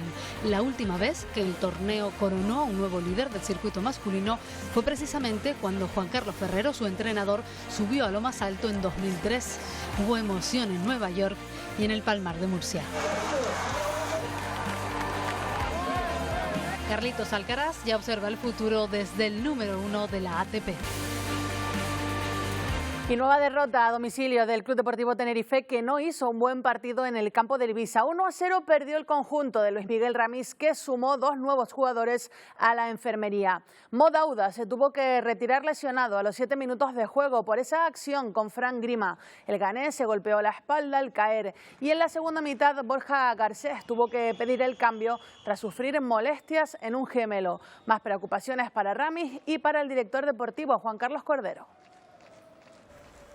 Mermado con hasta 7 bajas, el Club Deportivo Tenerife pisó el campo de Cammises sin complejos con la intención de sumar la primera victoria del curso fuera de casa, pero Luis Miguel Ramis tuvo que lidiar muy pronto con los contratiempos. Mo Dauda se retiró del terreno de juego con evidentes signos de dolor y su lugar lo ocupó Apia. Los blanquiazules, con la estrategia muy clara, se dieron la posesión a los de Javi Baraja para después buscar el juego directo y sorprender con acciones como esta de Waldo Rubio y de Borja Garcés. Escasa efectividad que provocó que se llegara sin goles a una segunda mitad en la que el Ibiza se mostró más incisivo, aunque Carlos Ruiz a punto estuvo de abrir el marcador con este remate que Futazzo rechazó para evitar males mayores. No llegaba la alegría al marcador y además Garcés, con problemas físicos, pidió el cambio. El canterano Teto ocupó su lugar. Nuevo contratiempo que aumentó con el gol en propia puerta de Melot. El centro de Cristian Herrera lo remató de cabeza Juan Ibiza y el defensor francés introdujo el balón en la portería. Por debajo en el marcador, los de Ramis buscaron el empate y hasta en 2 ocasiones Teto estuvo cerca de poner las tablas en el electrónico, pero la fortuna no estuvo de su lado. En este segundo disparo, el balón se marchó rozando el palo. Al final no hubo reacción. Tercera derrota en 5 partidos con 4 puntos de 15 posibles, dejando además una imagen en Ibiza que no gustó nada a Luis Miguel Ramis.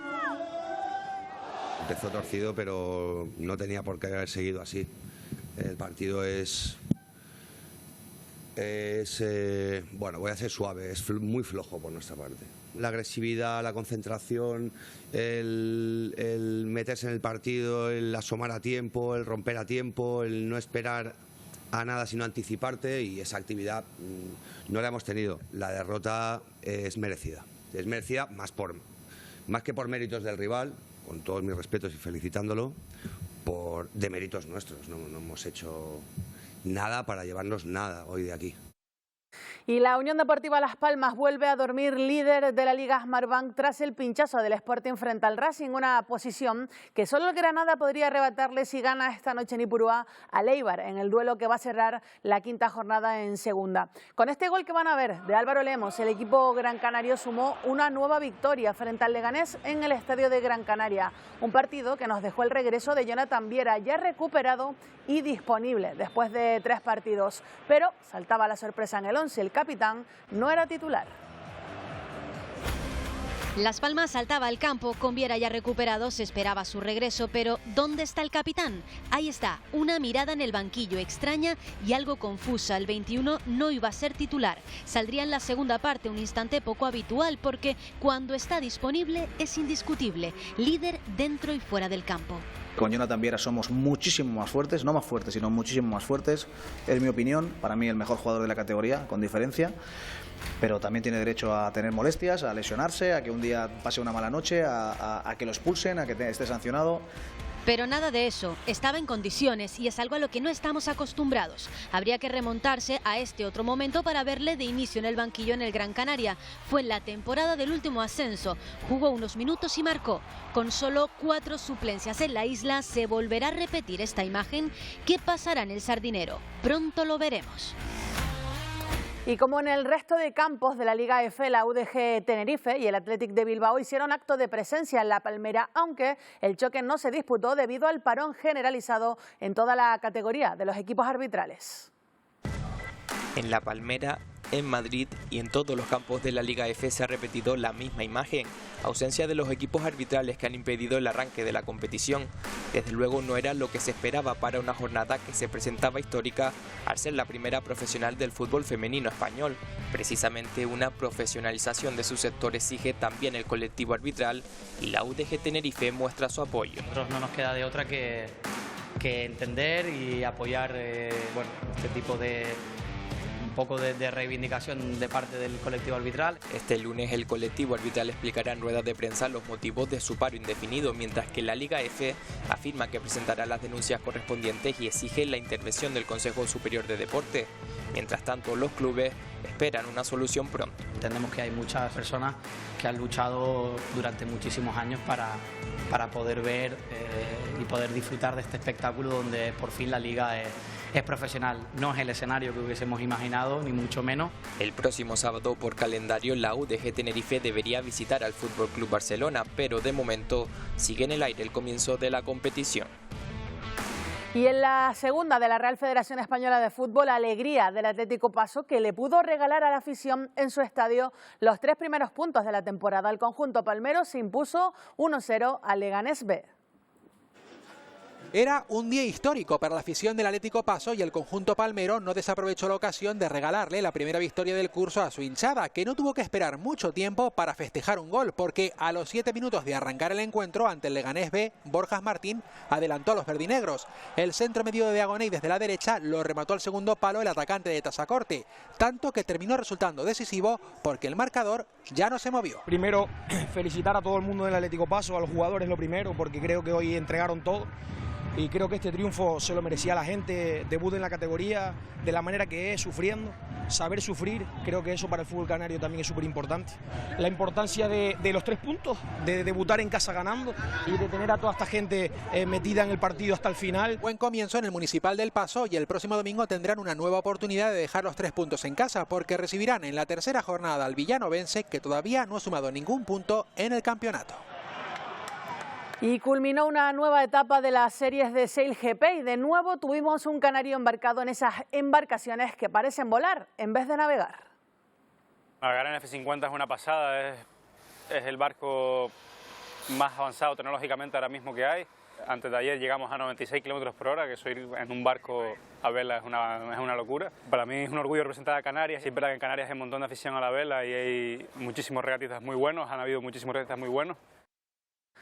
Durante esas carreras, las fuertes rachas hicieron que los equipos sufrieran por mantener el rumbo y se batió el récord de velocidad de competición, 99,9 kilómetros por hora.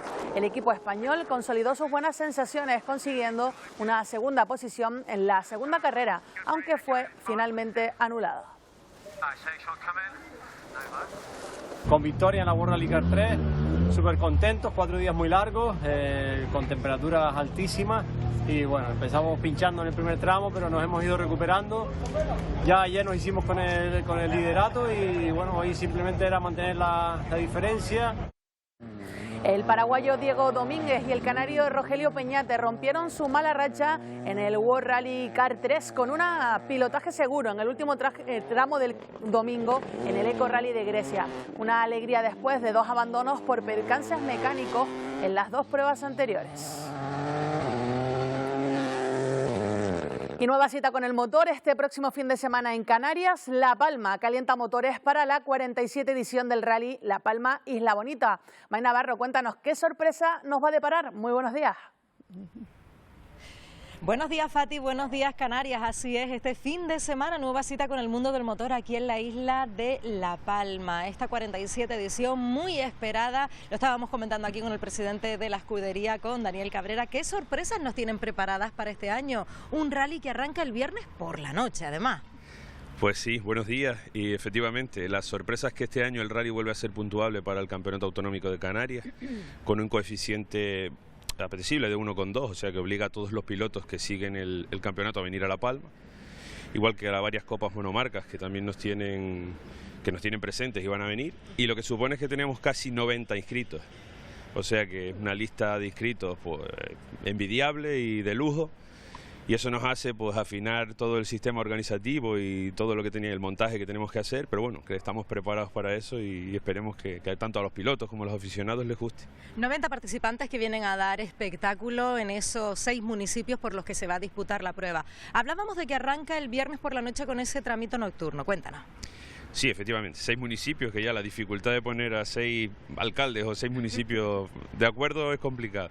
Sí, empieza el viernes por la noche, sale de aquí de la Avenida Marítima. Este año colocaremos la rampa enfrente de los balcones de la típica imagen de Santa Cruz de la Palma, que quedará muy bonita. Y nos vamos al pueblo de Fuencaliente, donde realizaremos un tramo que ya se hizo el año pasado a modo de prueba, en un tramo inédito que mezcla la subida de las Caletas con un camino vecinal un poquito complicado, que a los pilotos pues les trae un poco por el camino a la amargura, pero bueno, es interesante. Y hacemos el tramo el mítico tramo de Tigalate, también es un tramo de 5 kilómetros y algo, muy rápido, que a la gente de Mazo y a muchos pilotos locales se les da muy bien, les gusta mucho, y eso le da un toque interesante al rally desde el viernes por la noche, donde pilotos de fuera, a lo mejor con vehículos más potentes, se ven un poco abrumados por pilotos palmeros con máquinas un poco inferiores, pero que ponen las cosas en su sitio. Ahí es donde se da a demostrar la destreza, ¿no?, del piloto, que no solo es la maquinaria, sino también la persona. Saltamos ya el sábado. El sábado tenemos, 8 etapas, que mezclamos los pueblos de Breña Baja, Mazo, Breña Alta, Santa Cruz de la Palma y Punta Llana recuperamos el tramo de Martín Luis, que se hace en 2 ocasiones, y también el tramo de Santa Cruz de la Palma le damos un toque, lo vamos a sacar casi de la ciudad, nos vamos del barranco y vamos a salir del barrio de la Encarnación, algo que yo ya aprovecho para pedirle disculpas a los vecinos, porque seguramente a algunos les gustará, pero a otros no. Importante también no solo la participación de los corredores, sino todo ese público. ¿Algún mensaje aparte de estas disculpas a los vecinos? Pues el mensaje está claro, un rally pues tiene sus peligros, hay que hacer caso a la organización y a todos los medios de seguridad, no se puede escatimar, ni dudar, ni negar que hay que colocarse bien y hacer mucho caso y respetar el medio ambiente, dejar las cosas igual o mejor que como estaban, no dejar basura por ahí y disfrutar del rally, que si todos hacemos caso y todos nos comportamos, las cosas tienen que salir bien. Muchísimas gracias y muchísima suerte a disfrutar del motor este fin de semana en la isla de La Palma, con precaución y cabeza. Nada, muchas gracias a ustedes. Ya lo ven, el espectáculo está garantizado por esos 90 corredores que van a estar ofreciendo espectáculo por los 6 municipios de la vertiente este y sur de la isla de La Palma. Ya lo decía el presidente de la escudería, se va a notar ese pique sano, porque no solo se va a ver la destreza del motor y la agilidad a la hora de que circulen por las distintas vías, sino también se va a poner de manifiesto el talento que hay en cuanto al motor aquí en la isla de La Palma. Seguro que va a ser así, May, en esa 47 edición del Rally La Palma Isla Bonita. Muchas gracias y muy buenos días. Buenos días, Canarias. Bueno, pues ya acabamos hoy el tiempo de deportes con esas noticias y la actualidad, lo último, ese título de Carlos Alcaraz, del Carlito, que va a ser ya, está haciendo historia y seguro que va a ser mucho más en los próximos años. Bueno, número 1 del mundo ya, con 19 años. Mucho mérito. Gracias, Fati, hasta mañana.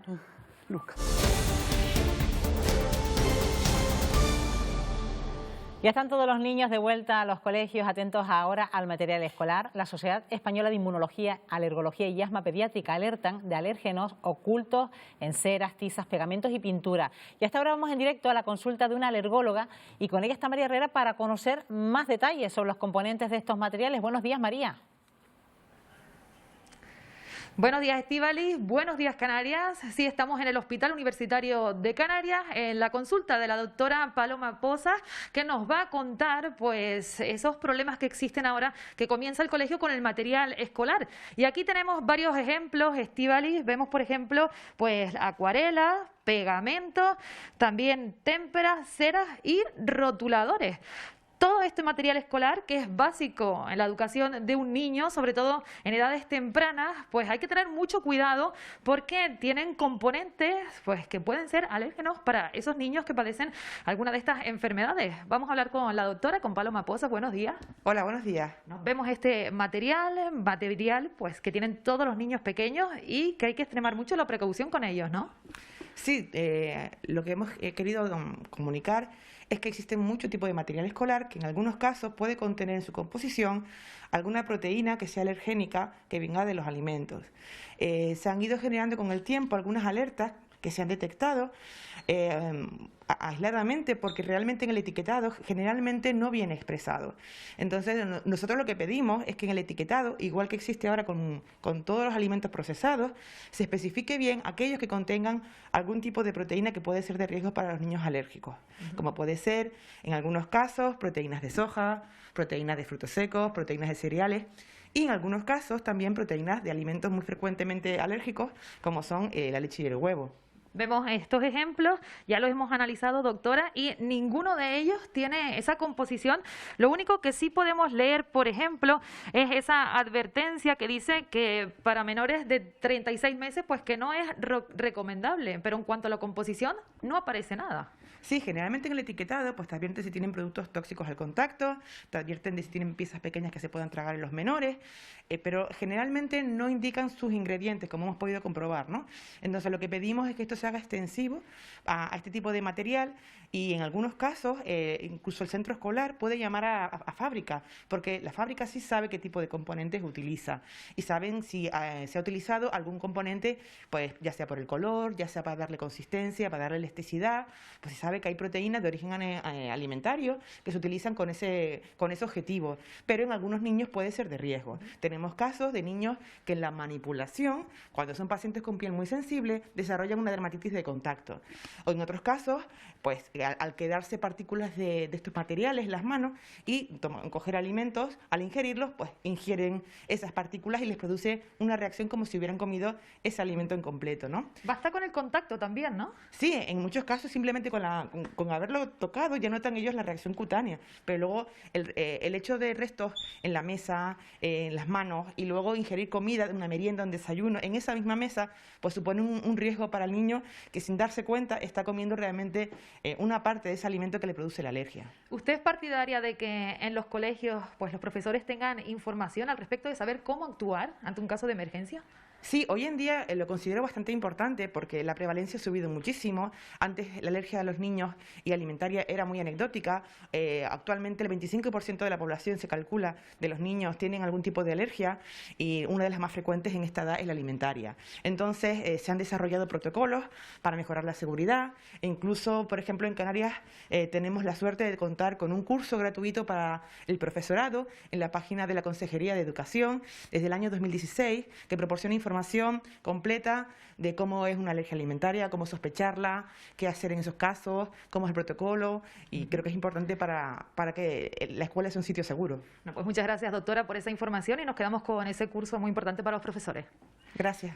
Bueno, pues Estíbaliz, para los profesores que apunten ese curso que imparte la consejería, también pues importante ese dato, el 25% de la población española, de los niños que padecen algún tipo de alergia, y además pues es un dato que va en aumento cada año, pues un 2% se incorpora a ese dato de esos aproximadamente 2 millones de niños que padecen algún tipo de alergia. Bueno, ¿quién nos iba a decir, María, que también teníamos que fijarnos en el material escolar por ser precisamente esos contenidos, de sus contenidos, pues también provocar alergias? Gracias, María. Buenos días. Bueno, y en este punto de la mañana ya empezamos nuestro análisis de la actualidad en nuestra tertulia de prensa.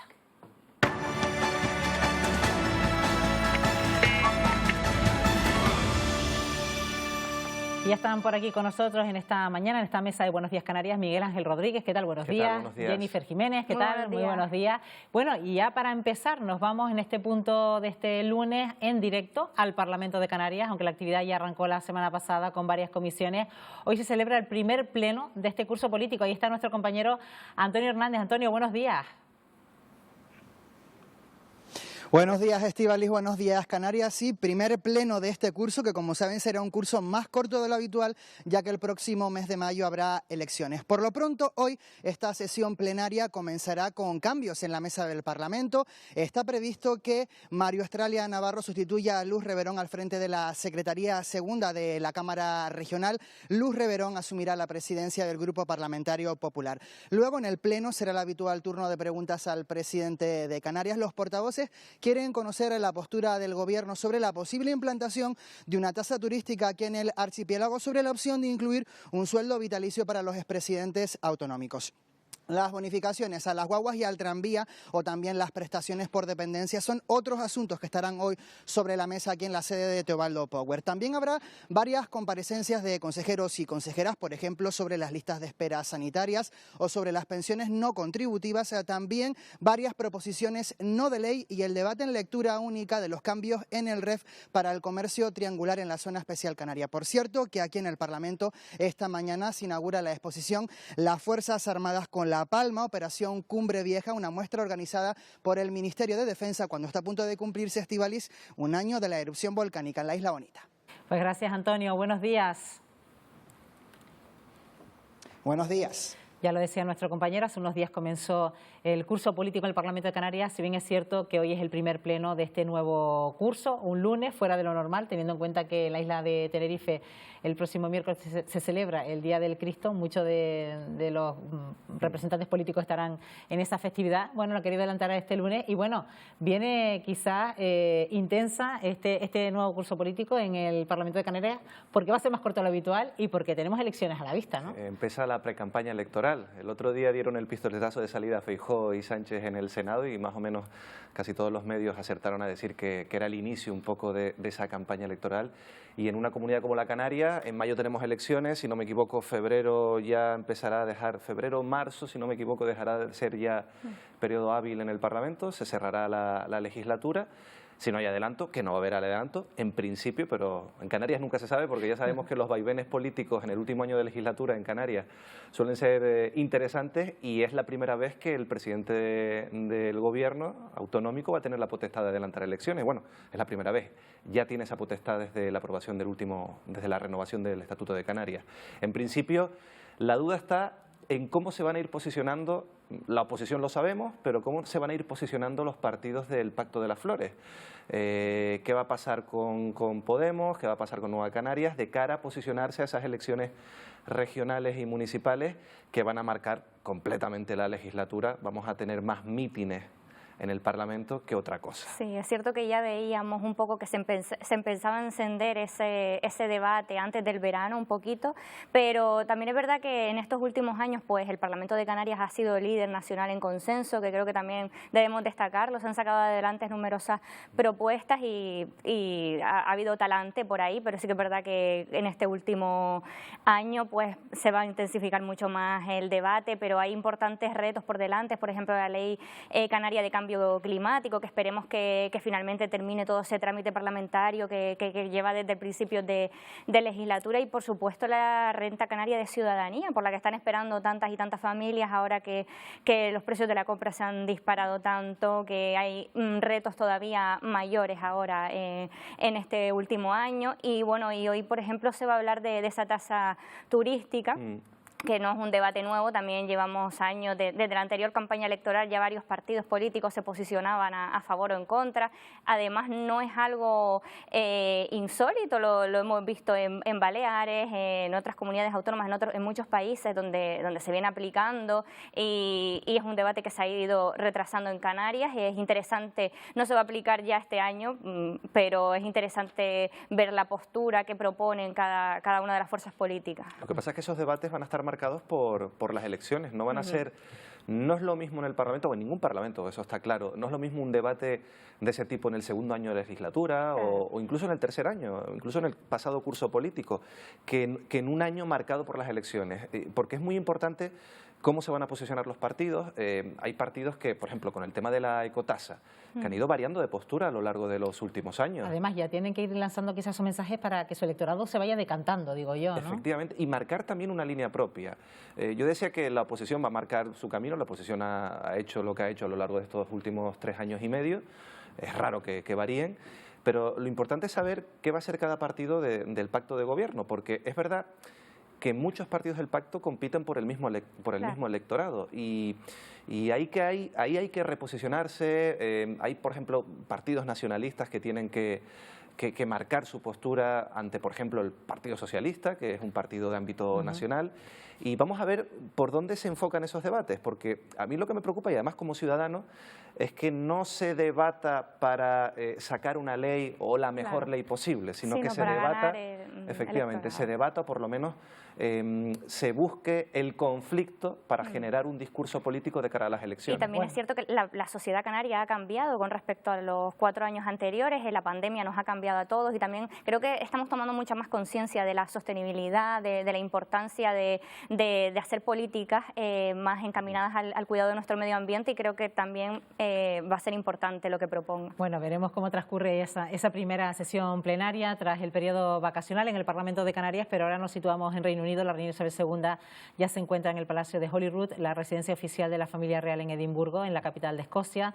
Desde su fallecimiento, los restos mortales de la reina habían permanecido en el castillo de Balmoral, donde falleció, y tras 24 horas en este lugar ahora, en el féretro, será trasladado en avión a Londres para dar paso a una semana de honras fúnebres en su memoria. Bueno, como han vivido durante todo este fin de semana, no sé si lo han podido seguir Miguel Ángel, Jennifer, porque casi es imposible no poner una televisión y que estemos hablando de... Eso precisamente lo hablaba antes con Jennifer, al margen de que es un acontecimiento histórico, no en vano muere una monarca de uno de los países más importantes del mundo, que llevaba 70 años pues como jefa de Estado. Pero la verdad es que yo sinceramente, y esto no es por generar conflicto ni nada, la sensación, el despliegue de los medios, la cobertura mediática, ya no digo en Reino Unido, que es justificado completamente, incluso en los países de la Commonwealth, que no hay que olvidar que Isabel II es monarca también de otros 14 países, Sí. muchos de ellos no, la mayoría perteneciendo a la Commonwealth. Pero claro, el despliegue mediático en España, por ejemplo, de la muerte y de los actos, a mí me parece un poco excesivo. Y lo dejo ahí, no voy a incidir. Sí, a mí me parece mucho más interesante, bueno, qué va a pasar ahora. Es verdad que al final, pues todos estos actos, pues acaparan, ¿no? La vista, los días, las horas de televisión y de prensa, pero esa incertidumbre también en la que se encuentra ahora Reino Unido y bueno, en la que todos miramos atónitos de, bueno, pues esa toma de posesión de su hijo y cómo si de verdad la sociedad va a darle el mismo apoyo que tenían a Isabel II, que bueno, estuve leyendo que realmente sienten más apoyo por el nieto más que por Carlos. Son isabelinos, como se decía aquí en su Bueno, momento también quiero con hacer Juan mención, Carlos. quizá una de las imágenes más llamativas de este fin de semana que tenía lugar cuando a la hora de firmar Carlos III pues era incapaz de retirar ese tintero de la mesa y fue muy polémica esa imagen en las redes sociales. No sé si es posible ver esa imagen cuando el rey, ya el heredero de ese cargo, bueno, lo estábamos viendo ahí cuando estaba firmando, se negaba a retirar. Bueno, ahí vemos que lo mueve.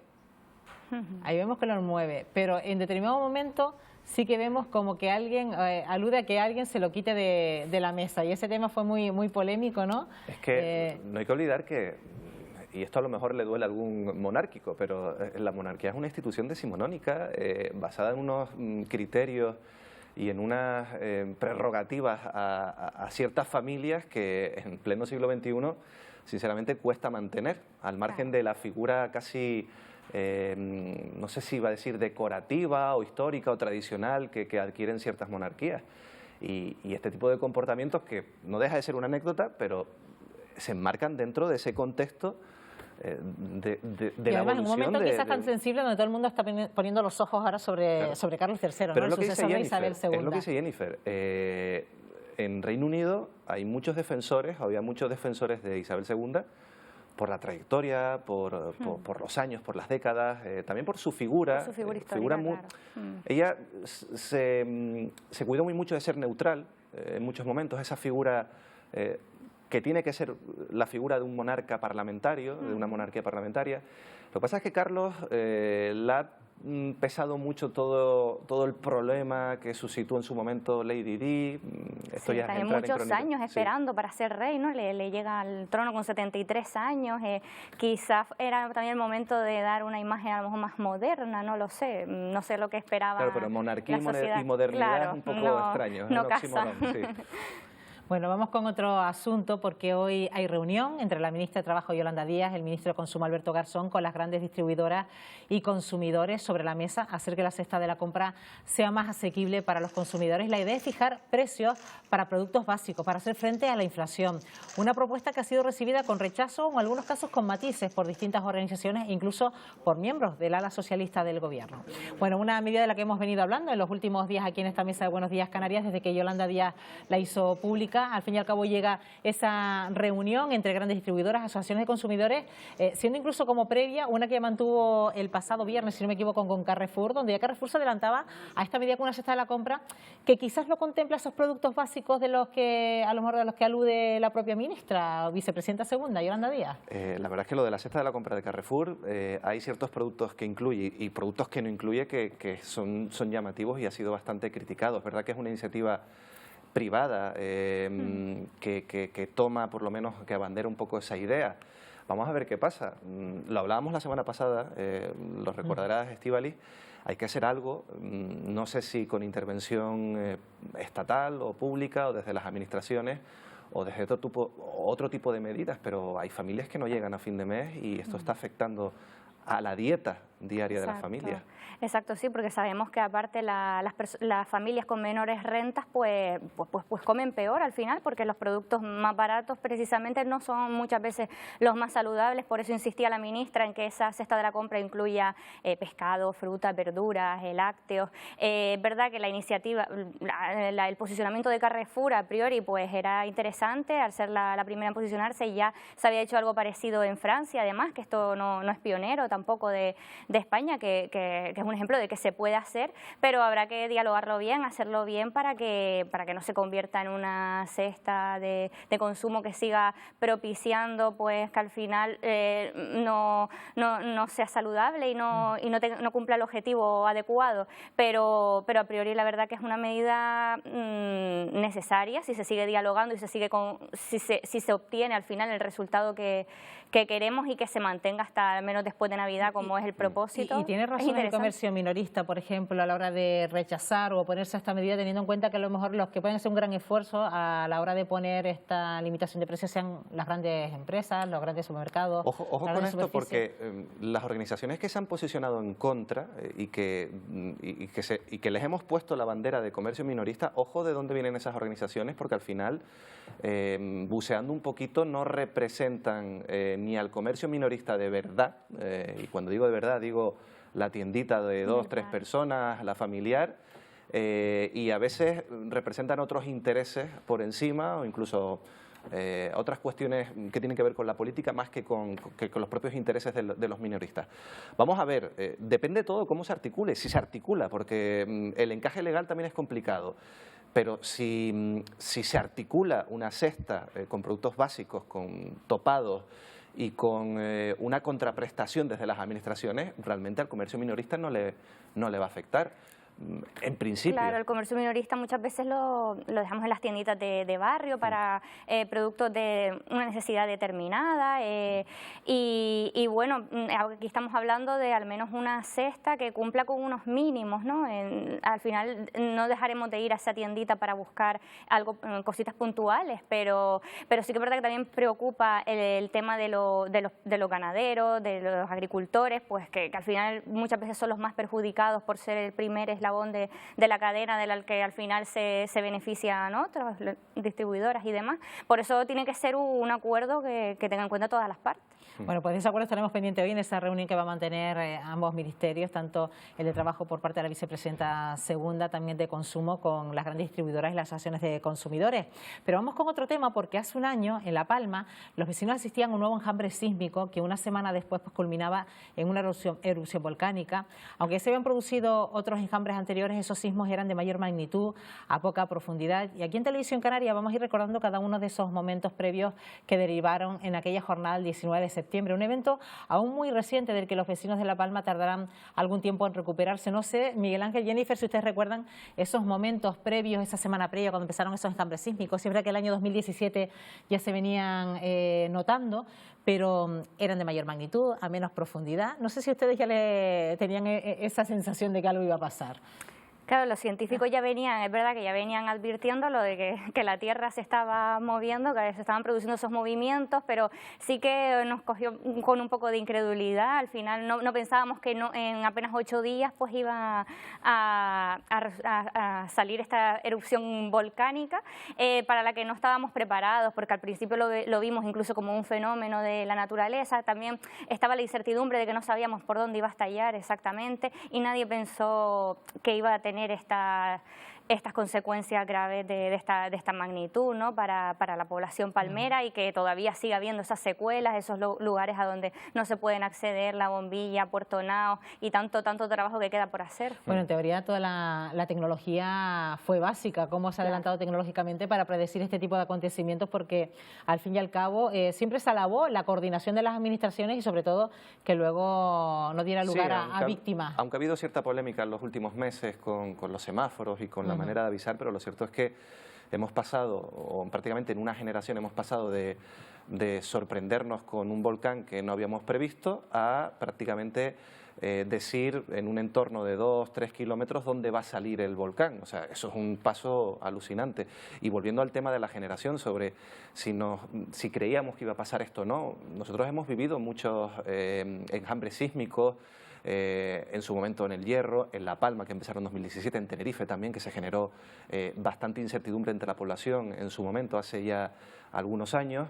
Pero claro, lo cierto es que nuestra generación, al margen de lo que pasó en El Hierro, que fue una erupción submarina y que ya en su momento hasta nos parecía incluso muy potente que se desalojara un pueblo como La Restinga, claro, ojalá hubiera sido lo de La Palma lo que pasó en El Hierro. Yo creo que nos cogió un poco por sorpresa a nuestra generación, a la generación que a lo mejor nació después del Teneguía, que no había vivido una erupción en superficie, en tierra, y la verdad es que las consecuencias fueron o han sido y siguen siendo complicadas. Y lo curioso es que hablas con vecinos, con expertos, porque es verdad que ese enjambre sísmico se fue trasladando durante esa semana desde prácticamente el sur de Gedei hasta donde surgió el volcán. Muchos te dicen, ojalá hubiera salido al sur de Gedei porque no hubiera hecho ni tanto destrozo como del que estamos hablando hoy en día. Bueno, no sé si también hasta cierto punto ese déficit de educación que a lo mejor tenemos del territorio que vivimos deja entrever que quizás nos sorprendiera este tipo de acontecimientos, porque eso también de nuevo ha salido a la luz tras esta erupción volcánica, ¿no? El hecho de la educación en los centros del territorio y asimilar el territorio en el que vivimos. Es verdad que toda la vida nos cuentan en el colegio que somos islas volcánicas, pero como que al final no te imaginas algo de esta magnitud. También es verdad que con el Teneguía, que era el que teníamos más reciente, aparte del Hierro, pues tampoco había generado este destrozo. La población de aquel momento lo pudo un poco disfrutar, entre comillas, ese fenómeno de la naturaleza se podía ver, ¿no? Pero claro, las consecuencias catastróficas, una vez hay construcción de por medio, hay una vida hecha, unos cultivos, la verdad que esto pues nadie lo espera de esta manera, ¿no? No lo piensas así, pero sí que es verdad que habría que profundizar un poco más en qué hacer a la hora de una erupción volcánica, sobre todo para intentar mantener la calma, aunque también son cosas que se dicen y otra cosa es vivirlo, ¿no? Yo creo que lo más importante de la erupción de La Palma es que todos nos hemos puesto a pensar dónde vivimos, incluidas las administraciones, los planes de riesgo, dónde se puede construir o dónde no se puede construir. Prácticamente las semanas posteriores a la erupción en La Palma, todos o casi todos nos preguntamos, oye, ¿dónde está mi casa? ¿Cuándo fue la última erupción histórica? ¿De qué va esto? A ver si me entero. Porque la verdad es que el tiempo geológico, que es de miles y millones de años, no es el mismo que los tiempos humanos. Y la memoria humana, por suerte o por desgracia, no tiene esa profundidad. Y yo creo que todos nos estamos, después de La Palma, preguntando dónde vivimos, dónde es la zona con más riesgos, y eso es positivo también. También es verdad que tampoco podemos vivir todo el tiempo, ¿no? Con esa agonía, con esa... Pero sí planificar. Sí, pero planificar, sí, por supuesto. Bueno, pues serán episodios los que viviremos a lo largo de los próximos días para recordar ese aniversario del próximo 19 de septiembre de esa erupción en Cumbre Vieja. Le agradecemos a Miguel Ángel Rodríguez, a Jennifer Jiménez, que hayan estado esta mañana con nosotros aquí en Buenos Días Canarias. Gracias. Unos minutos para la publicidad y de la vuelta seguiremos con muchos más contenidos aquí en Buenos Días Canarias en este tramo final. Enseguida estamos de regreso, les esperamos.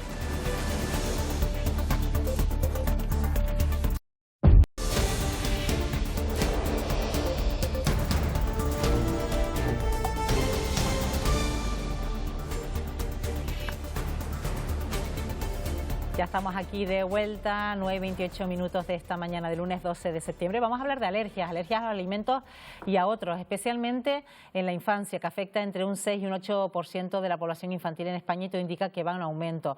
Por el número de horas que pasan en el cole es uno de los lugares donde más reacciones podrían darse, y vamos a aprender a reconocer casos de alergia y a cómo actuar sobre ellos. Nos acompaña Sara Pérez, que es coordinadora del Servicio de Urgencias Canario, enfermera coordinadora. Sara, ¿qué tal? Muy buenos días. Buenos días. Podemos hablar de reacciones alérgicas que pueden ir de leves a graves. ¿Cómo reconocerlas? Bueno, en primer lugar, siempre debemos especificar que una reacción alérgica leve, que es la más frecuente, la podemos manifestar con una serie de picor, nunca llega a afectar a la vía aérea y se resuelve de forma muy sencilla ante cualquier indicación que nos puedan dar los coordinadores sanitarios en el caso de llamar al 112. Las reacciones alérgicas graves también las podemos conocer como anafilaxias. Ahí sí que tenemos que incidir en que una pronta actuación de forma adecuada nos va a evitar que se desarrollen una serie de síntomas que pueden desembocar en la muerte. Por eso insistimos desde el 112, los coordinadores sanitarios, que si identificamos una serie de síntomas, como los que vamos a hablar durante la pequeña exposición, debemos llamar inmediatamente al 112 para recibir la primera asistencia. Lo estamos enfocando desde el punto de vista escolar porque estamos iniciando el curso escolar, pero al fin y al cabo es algo que no solo toca a los niños, sino también a los adultos y que sabe reaccionar ante este tipo de acontecimientos porque puede pasar en cualquier lugar y en cualquier momento, ¿no? Efectivamente, no hay distinción de edad. Nos puede afectar tanto un niño como un adulto y en cualquier momento del año. Solamente hace falta estar en el preciso momento, en el preciso instante, la persona que es alérgica ante ese alergeno que va a desencadenar la reacción. Quizás nadie quisiera estar en la posición de cuando estamos ante una reacción grave, la que puede ser la reacción anafiláctica. En este sentido, mucha gente se pregunta, ¿pero estaré preparado o preparada para poder actuar ante este tipo de situaciones? Pero hay que estarlo, en algún momento tenemos que hacerlo, a lo mejor nos vemos en esa situación y si no también está la llamada al 112, ¿no? Exacto. Salvo que seamos sanitarios, nunca vamos a estar, digamos, instruidos o enseñados en actuar ante un desencadenante de este tipo y tan grave como es, pero siempre debemos tener el apoyo de que en caso de duda o en el caso de encontrarnos con una situación así, con una única llamada, el 112, sus coordinadores sanitarios, enfermeros y médicos, nos van a valorar el caso y nos van a dar las primeras indicaciones. ¿Y cómo se presenta una reacción anafiláctica? ¿Qué síntomas para reconocerlo? Mira, como es un síndrome, una reacción que va a afectar a diferentes organismos, nos va a afectar a la piel, nos va a afectar al sistema digestivo, al sistema respiratorio. Lo primero que se suele desencadenar en este tipo de personas es picor en la palma de las manos y en la planta de los pies. Luego podemos desarrollar un enrojecimiento en todo el cuerpo, además de eso dificultad para respirar, mareo, sudoración y ya en última instancia pérdida de conocimiento e incluso parada cardiorrespiratoria. ¿Y cuánto tiempo puede pasar, por ejemplo, para que se dé, vamos, lo más trágico? Esa reacción se desencadena desde que estamos expuestos al alergeno en muy pocos minutos, que si no administramos el medicamento de elección, que es la adrenalina, en los primeros instantes, pues el cuadro puede desembocar en este trágico suceso. ¿Y cuáles pueden ser los factores que desencadenen ese tipo de alergia tan grave? Porque puede ir de un alimento a un medicamento, ¿qué factores pueden influir? Exacto. Fundamentalmente suelen ser medicamentos. Algunas personas también alérgicas a las picaduras de abejas, avispas, que lo saben, ante una picadura desarrollan una anafilaxia. Algunos alimentos, entre los más comunes el marisco, el huevo, la soja, por decirte algo, algunas frutas y la tal conocida alergia al látex. Bueno, decías que hay personas que lo saben, pero hay personas que no lo saben o de repente desencadenan esa alergia. Si tienen algún tipo de reacción de las que hemos comentado, lo primero es consultarlo y hacerse las pruebas pertinentes, ¿no? Exacto. Primero atenderemos la urgencia, que en este caso si estamos en un centro sanitario es muy fácil porque tenemos el equipo sanitario, médico y enfermero ahí a nuestra disposición, pero si nos ocurre en la calle, si identificamos esos síntomas que ya hemos hablado, lo primero, llamamos al 112 para valorar la gravedad del caso y ellos nos darán una serie de indicaciones o para acudir al centro de salud más cercano o al hospital más cercano o para recibir la asistencia de una ambulancia que se desplazará al lugar.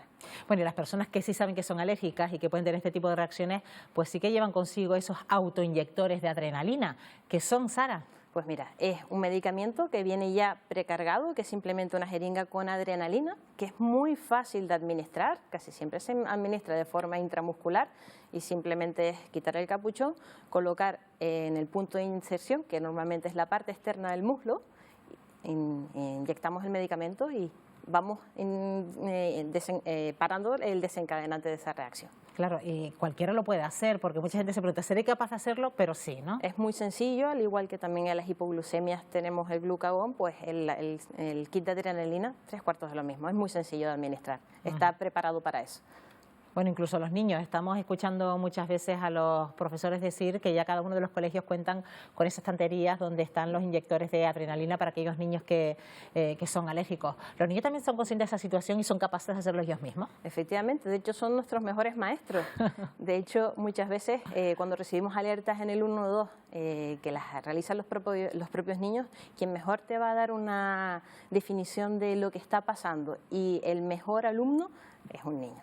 Tienen menos miedo. Ajá. Y cuando surge un inconveniente de este tipo, Sara, y a lo mejor se deja pasar mucho tiempo, no llega a tener esa situación tan traumática como puede ser la muerte, porque puede ser mortal, lo hemos dicho, ¿puede dejar secuelas en no haberlo tratado a tiempo? Hombre, siempre cualquier cuadro de shock, en este caso, que puede ser un shock anafiláctico, puede dejar secuelas cerebrales, secuelas en cualquier parte del organismo que se ve afectado por esa privación de la respiración y del pulso. Bueno, pues ya sabemos algunas cuestiones, algunos consejos, sobre todo para intervenir en situaciones de emergencia, como puede ser esta, una reacción anafiláctica, teniendo en cuenta ese manejo de los autoinyectores de adrenalina, que muchas veces los vemos por ahí, como lo carga la gente, pero al fin y al cabo siempre lo tienen que tener con ellos, consigo, ¿no? Llevarlo encima, ¿no? La persona que está diagnosticado de una reacción anafiláctica, recomendamos siempre que lleve su autoinyector encima, porque le puede salvar la vida. Pues Sara Pérez, enfermera coordinadora del Servicio de Urgencias Canario, gracias por acompañarnos esta mañana aquí en Buenos Días Canarias.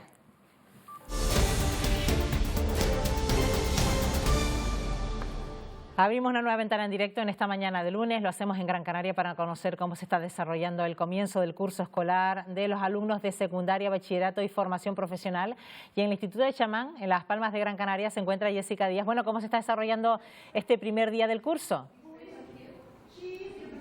Buenos días, Estíbaliz, de nuevo, buenos días, Canarias. Pues con total normalidad, hoy se incorporan al curso escolar más de 132.000 alumnos de la ESO, bachillerato y formación profesional en Canarias.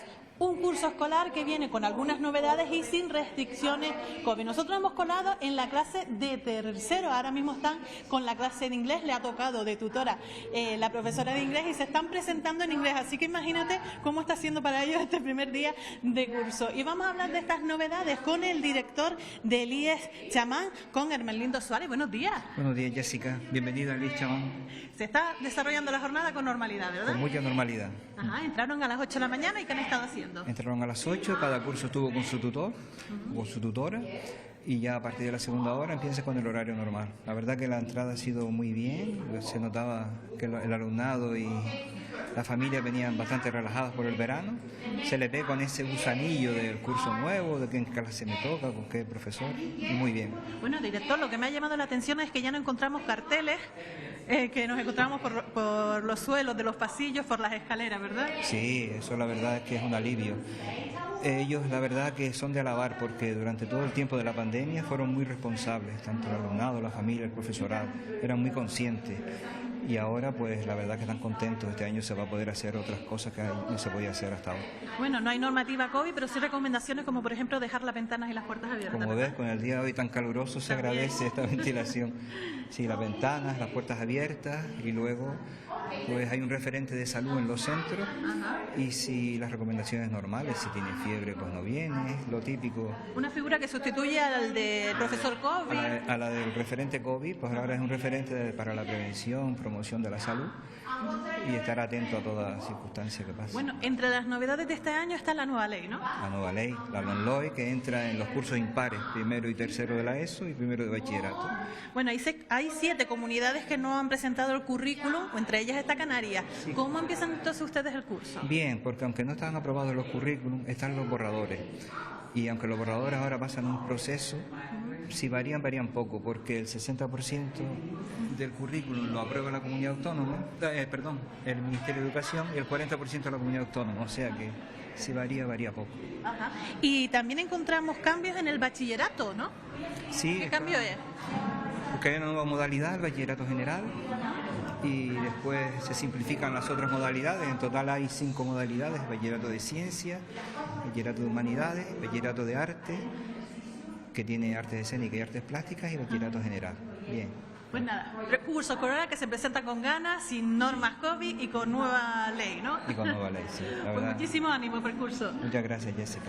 Pues nada, compañeros, ya ven 132.000 alumnos de Canarias que se incorporan hoy a las aulas, los de educación secundaria, bachillerato y FP. Como estaba diciendo el director, un año sin normativa COVID, solo con algunas recomendaciones y con una nueva ley de educación que de momento no va a afectar a la educación diaria. Bueno, pues les deseamos muchísima suerte en el inicio de este curso escolar para todos estos alumnos de secundaria, bachillerato y formación profesional. Gracias, Jessica. Buenos días. Somos tu campo es la nueva campaña de responsabilidad social que Radio Televisión Canaria pone en marcha este mes de septiembre y con la que se pretende poner en valor no solo los productos agrícolas de nuestra tierra, sino además a los trabajadores que la labran, que la cuidan en cada momento. Y dentro de este marco, Televisión Canaria está a punto de firmar un nuevo convenio de colaboración. Geray Sosa, buenos días, estás con los protagonistas de esa firma. Muy buenos días, Estíbaliz, muy buenos días, Canarias. En esta ocasión, Televisión Canaria va a contar con la colaboración de Ecansa, Hoteles Escuela de Canarias. Ambas entidades están a punto de firmar este convenio con el que se busca, entre otras cosas, promover los valores históricos, educativos y culturales del pueblo canario a través de una campaña recientemente puesta en marcha, Somos Campo, el pasado 9 de septiembre. Como ven en sus imágenes, nos acompañan Ciprián Rivas, consejero delegado de Ecansa en Canarias, y también el administrador único de esta Casa Radio Televisión Canaria, Francisco Moreno.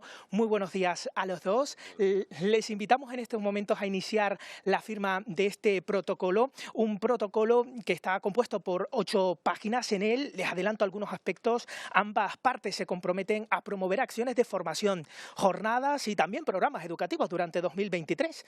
Televisión Canaria nos mantendrá puntualmente informados de todos estos eventos mediante la emisión de diferentes spots publicitarios que irán acompañados, o sí, de una cobertura informativa especial que involucrará, entre otros programas, a este informativo matinal Buenos Días Canarias y también al Telenoticias 1. Por su parte, Ecansa ayudará a extender la imagen corporativa de Televisión Canaria durante todos estos eventos, así como a la organización de una masterclass de cocina con productos de kilómetro cero, fíjate qué interesante, en las islas de Gran Canaria y de Tenerife, a los que acudirán, además de todo el personal de Radio Televisión Canaria, 12 niños y niñas de las islas capitalinas. Ahí están ambos representantes dando ya las últimas rúbricas a este convenio que entra en vigor a partir de este momento y que, como decimos, va enmarcada dentro de esa campaña Somos Campo que el pasado 9 de septiembre estrenábamos en esta casa, con la que pretendemos ayudar al sector primario y también a quienes trabajan cada día y labran sus tierras. Con este apretón de manos queda, como decimos, en vigor este convenio. Me acerco a Ciprián Rivas, voy por usted, Ciprián. No sé si ya desde Ecansa tienen determinadas los eventos que se van a desarrollar durante 2023.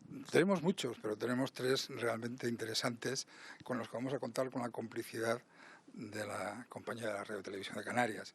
Uno de ellos, para nosotros es fundamental, es la participación en un concurso de ámbito estatal gastronómico, en el que nuestros alumnos elaborarán platos, no solamente de lo que pueden ser platos de primer orden, sino también lo que son postres, todo lo que tiene que ver con la repostería, ¿verdad? Y que de esta manera lo que se hace es ratificar esa complicidad que había hablado en un principio. Después tenemos otro tipo de actividades, como es la participación en ferias específicas, en este caso Gastrocanarias, donde también estaremos presentes con un stand realmente creo que muy interesante para que se pueda ver la eficiencia y sobre todo que se visualice bien la marca Ecansa, que como ustedes saben tiene ya más de 33 años de estancia, de introducción en la comunidad canaria. Señor Rivas, en sus centros se forman a los profesionales de la restauración y la hostelería del futuro y muchas veces pensamos que los agricultores son los únicos embajadores de la despensa canaria.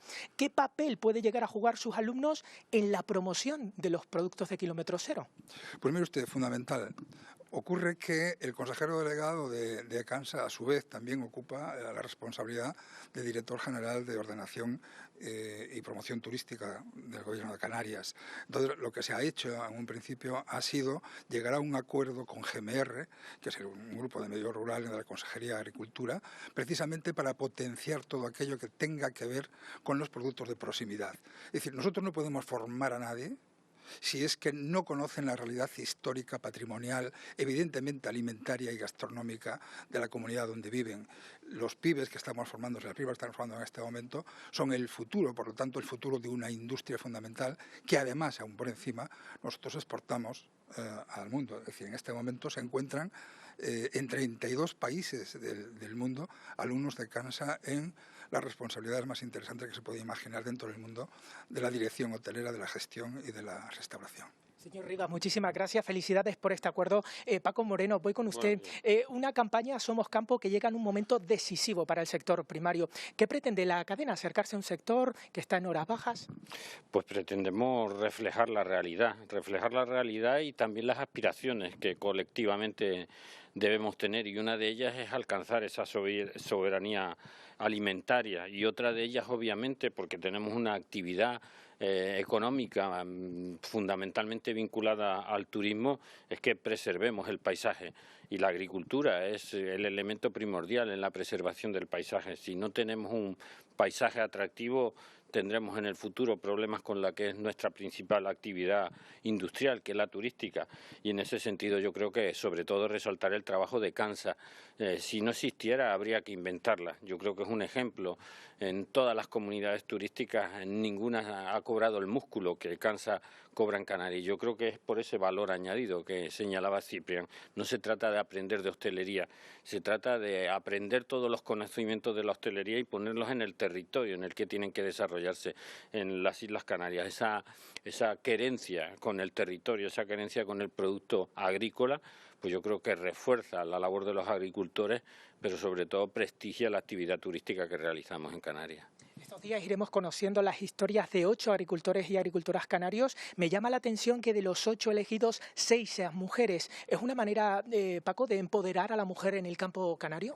Es una manera de empoderarla y sobre todo es una manera de reflejar la realidad, porque no hemos inventado a esas agricultoras, existen probablemente más ocultas de lo que el campo y la mujer en Canarias siempre han tenido un papel muy destacado. Yo creo que a diferencia de otras comunidades, aquí la agricultura ha sido también fundamentalmente cosa de mujeres, porque por la inmigración, por diferentes razones, y yo creo que poner en valor el papel de la mujer en el campo de Canarias es un acto de justicia. Muchísimas gracias a los dos por compartir con nosotros este momento. Bueno, Estíbaliz, compañeros, como ven, un convenio que entra a vigor en este mismo y que iremos puntualmente informando de todos aquellos eventos que se desarrollen a partir de ahora hasta agosto de 2023. Pues durante los próximos días, las próximas fechas, estaremos conociendo también a los protagonistas del campo aquí en Canarias y también a través de Cansa. Gracias, Yeray, buenos días. Hasta luego, buenos días. Bueno, y para reducir el fuerte impacto económico que supone la adquisición de material escolar, Cruz Roja organiza una vuelta al cole solidaria. Vamos en directo hasta el almacén de Cruz Roja en Santa Cruz de Tenerife. María Herrera, buenos días. ¿Cuánto han recaudado para este inicio del curso? Buenos días de nuevo, Estíbaliz, buenos días, Canarias. Pues por el momento aquí vemos todo ese material que se han recaudado, material y también pues esa diferente cuantía económica para ayudar a los diferentes niños a tener ese material. Veíamos esa mesa en imagen y la intención es con las diferentes campañas que organiza Cruz Roja llegar a 3.500 menores del archipiélago. Vamos a hablar con Olga Anasco, que es la responsable del programa de personas en situación de vulnerabilidad. Buenos días, Olga. Hola, buenos días. Bueno, vemos todo este material, pues desde el fin de semana, fue el primer fin de semana de septiembre, 2 y 3, y es parte del material que ahora va a distribuirse en las diferentes oficinas, ¿no? Sí, exacto. Aquí estamos ahora separando todo lo que se recaudó en ese fin de semana con la aportación de los clientes del Carrefour y también tenemos la aportación de la Fundación Solidaridad Carrefour. Ahora lo estamos separando para distribuirlo en las diferentes oficinas que tiene Cruz Roja repartidas por toda la isla. Importante esa concienciación pues, de todas esas personas que se han acercado a donar el material, ¿no? Han sido muchas. Sí, siempre agradecemos a todas las personas que participan y colaboran, que año tras año pues los niños y las niñas puedan tener una vuelta al cole normalizada, independientemente de si en su familia hay recursos económicos o no. Es importante, pues un año también complicado para muchas familias, que esta campaña pues resulta de vital importancia porque es imposible hacer frente a ese gasto al inicio del curso, ¿no? Sí, sobre todo para aquellas familias que no tienen solamente un menor, sino que tienen varios niños y niñas, pues la vuelta al cole se hace cada vez más complicada, ¿no? Los productos están más caros y los ingresos en las casas, pues incluso tenemos familias nuevas que han descendido sus ingresos después de toda la situación pues del COVID, personas en desempleo, ERTES, etcétera, etcétera, pues que se han unido a nuestro colectivo de personas en situación de vulnerabilidad. Y la idea, Olga, pues abarcar todos los municipios de Tenerife. Con esto pues van a llegar a todo, ¿no? Sí, sí, igual que con el resto de ayudas que realiza Cruz Roja, nosotros tenemos la cobertura de las familias de todos los municipios y desde nuestras oficinas las personas que tengan alguna necesidad pues saben que pueden acercarse y las trabajadoras sociales les harán una valoración de su situación. La distribución la tenemos prevista para esta tarde y mañana. Sí, Ya hoy terminamos de seleccionar todos los productos, de separarlos, y ya los compañeros y las compañeras de las oficinas lo tendrán como muy tarde ya mañana. El material que vemos es el básico, pues que necesitan todos los niños, desde creyones, vemos las mochilas también, calculadoras, que es algo también ya indispensable desde los cursos básicos, y tenemos prácticamente todo, ¿no? Sí, sí, la verdad es que siempre se colabora con una variedad importante de productos, que son los que los niños y las niñas pues los utilizan durante todo el curso, ¿no? Es material fungible que se va gastando. Incluso nosotros durante el curso escolar siempre vamos reponiendo de este tipo de productos con esta campaña y con otras subvenciones que también tenemos para la vuelta al cole. ¿Hay más necesidad este año que el año pasado, por ejemplo? Sí, porque ha aumentado el número de las familias con las que vamos a trabajar, ¿no? Las que ya venían siendo usuarias nuestras de años atrás y su situación se ha complicado un poco más, siguen con nosotros y hemos añadido este colectivo de personas que se van quedando sin empleo y no tienen recursos. Muchas gracias, Olga, y bueno, mucho ánimo con esa distribución. Ya prácticamente están esas cajas, ahora falta que lleguen pues a los diferentes municipios, la idea de los 31. Sí, muchas gracias.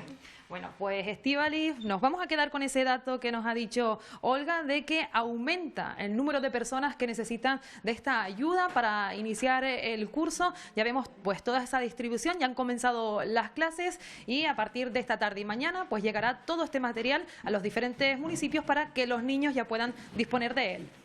Pues magnífica la labor que hace Cruz Roja en este sentido y sobre todo gracias a esas personas que hacen donaciones. Gracias, María. Buenos días. Buenos días. Este domingo fallecía a los 70 años el escritor Javier Marías, autor de obras como Corazón tan blanco, Todas las almas o Tu rostro mañana. Ha sido uno de los novelistas más fructíferos, reacio a recibir premios. Marías ocupaba la letra R mayúscula de la Real Academia de la Lengua. Su última novela, Tomás Nevinson, vio la luz en marzo del año 2021. Y otro asunto, a ritmo de batucada se despidió el Carnaval de Verano de Puerto de la Cruz. En Tenerife las calles se llenaron de color gracias a las comparsas y agrupaciones que participaron del coso, con el que se puso punto y final hasta el próximo año al Carnaval de Verano portuense. Un desfile que congregó a un numeroso público, vecinos y turistas que disfrutaron de un fin de semana de fiesta de lo más vistoso y animado. El propósito de la Corporación Municipal es convertirse en fiesta regional en su próxima edición del año 2023. Llegamos al final de este Buenos Días Canarias y lo hacemos en directo viendo esta imagen que nos llega desde el Reino Unido, concretamente desde Edimburgo. Miles de personas darán su último adiós a la monarca, a la reina Isabel II en la capilla ardiente de St. Giles. Con esta imagen les decimos adiós. Toda la actualidad en los próximos servicios informativos en Canarias Radio y en nuestras redes sociales. Mañana la cita a las 8 menos cuarto como siempre para darles los buenos días Canarias. Que pasen una feliz jornada. Adiós.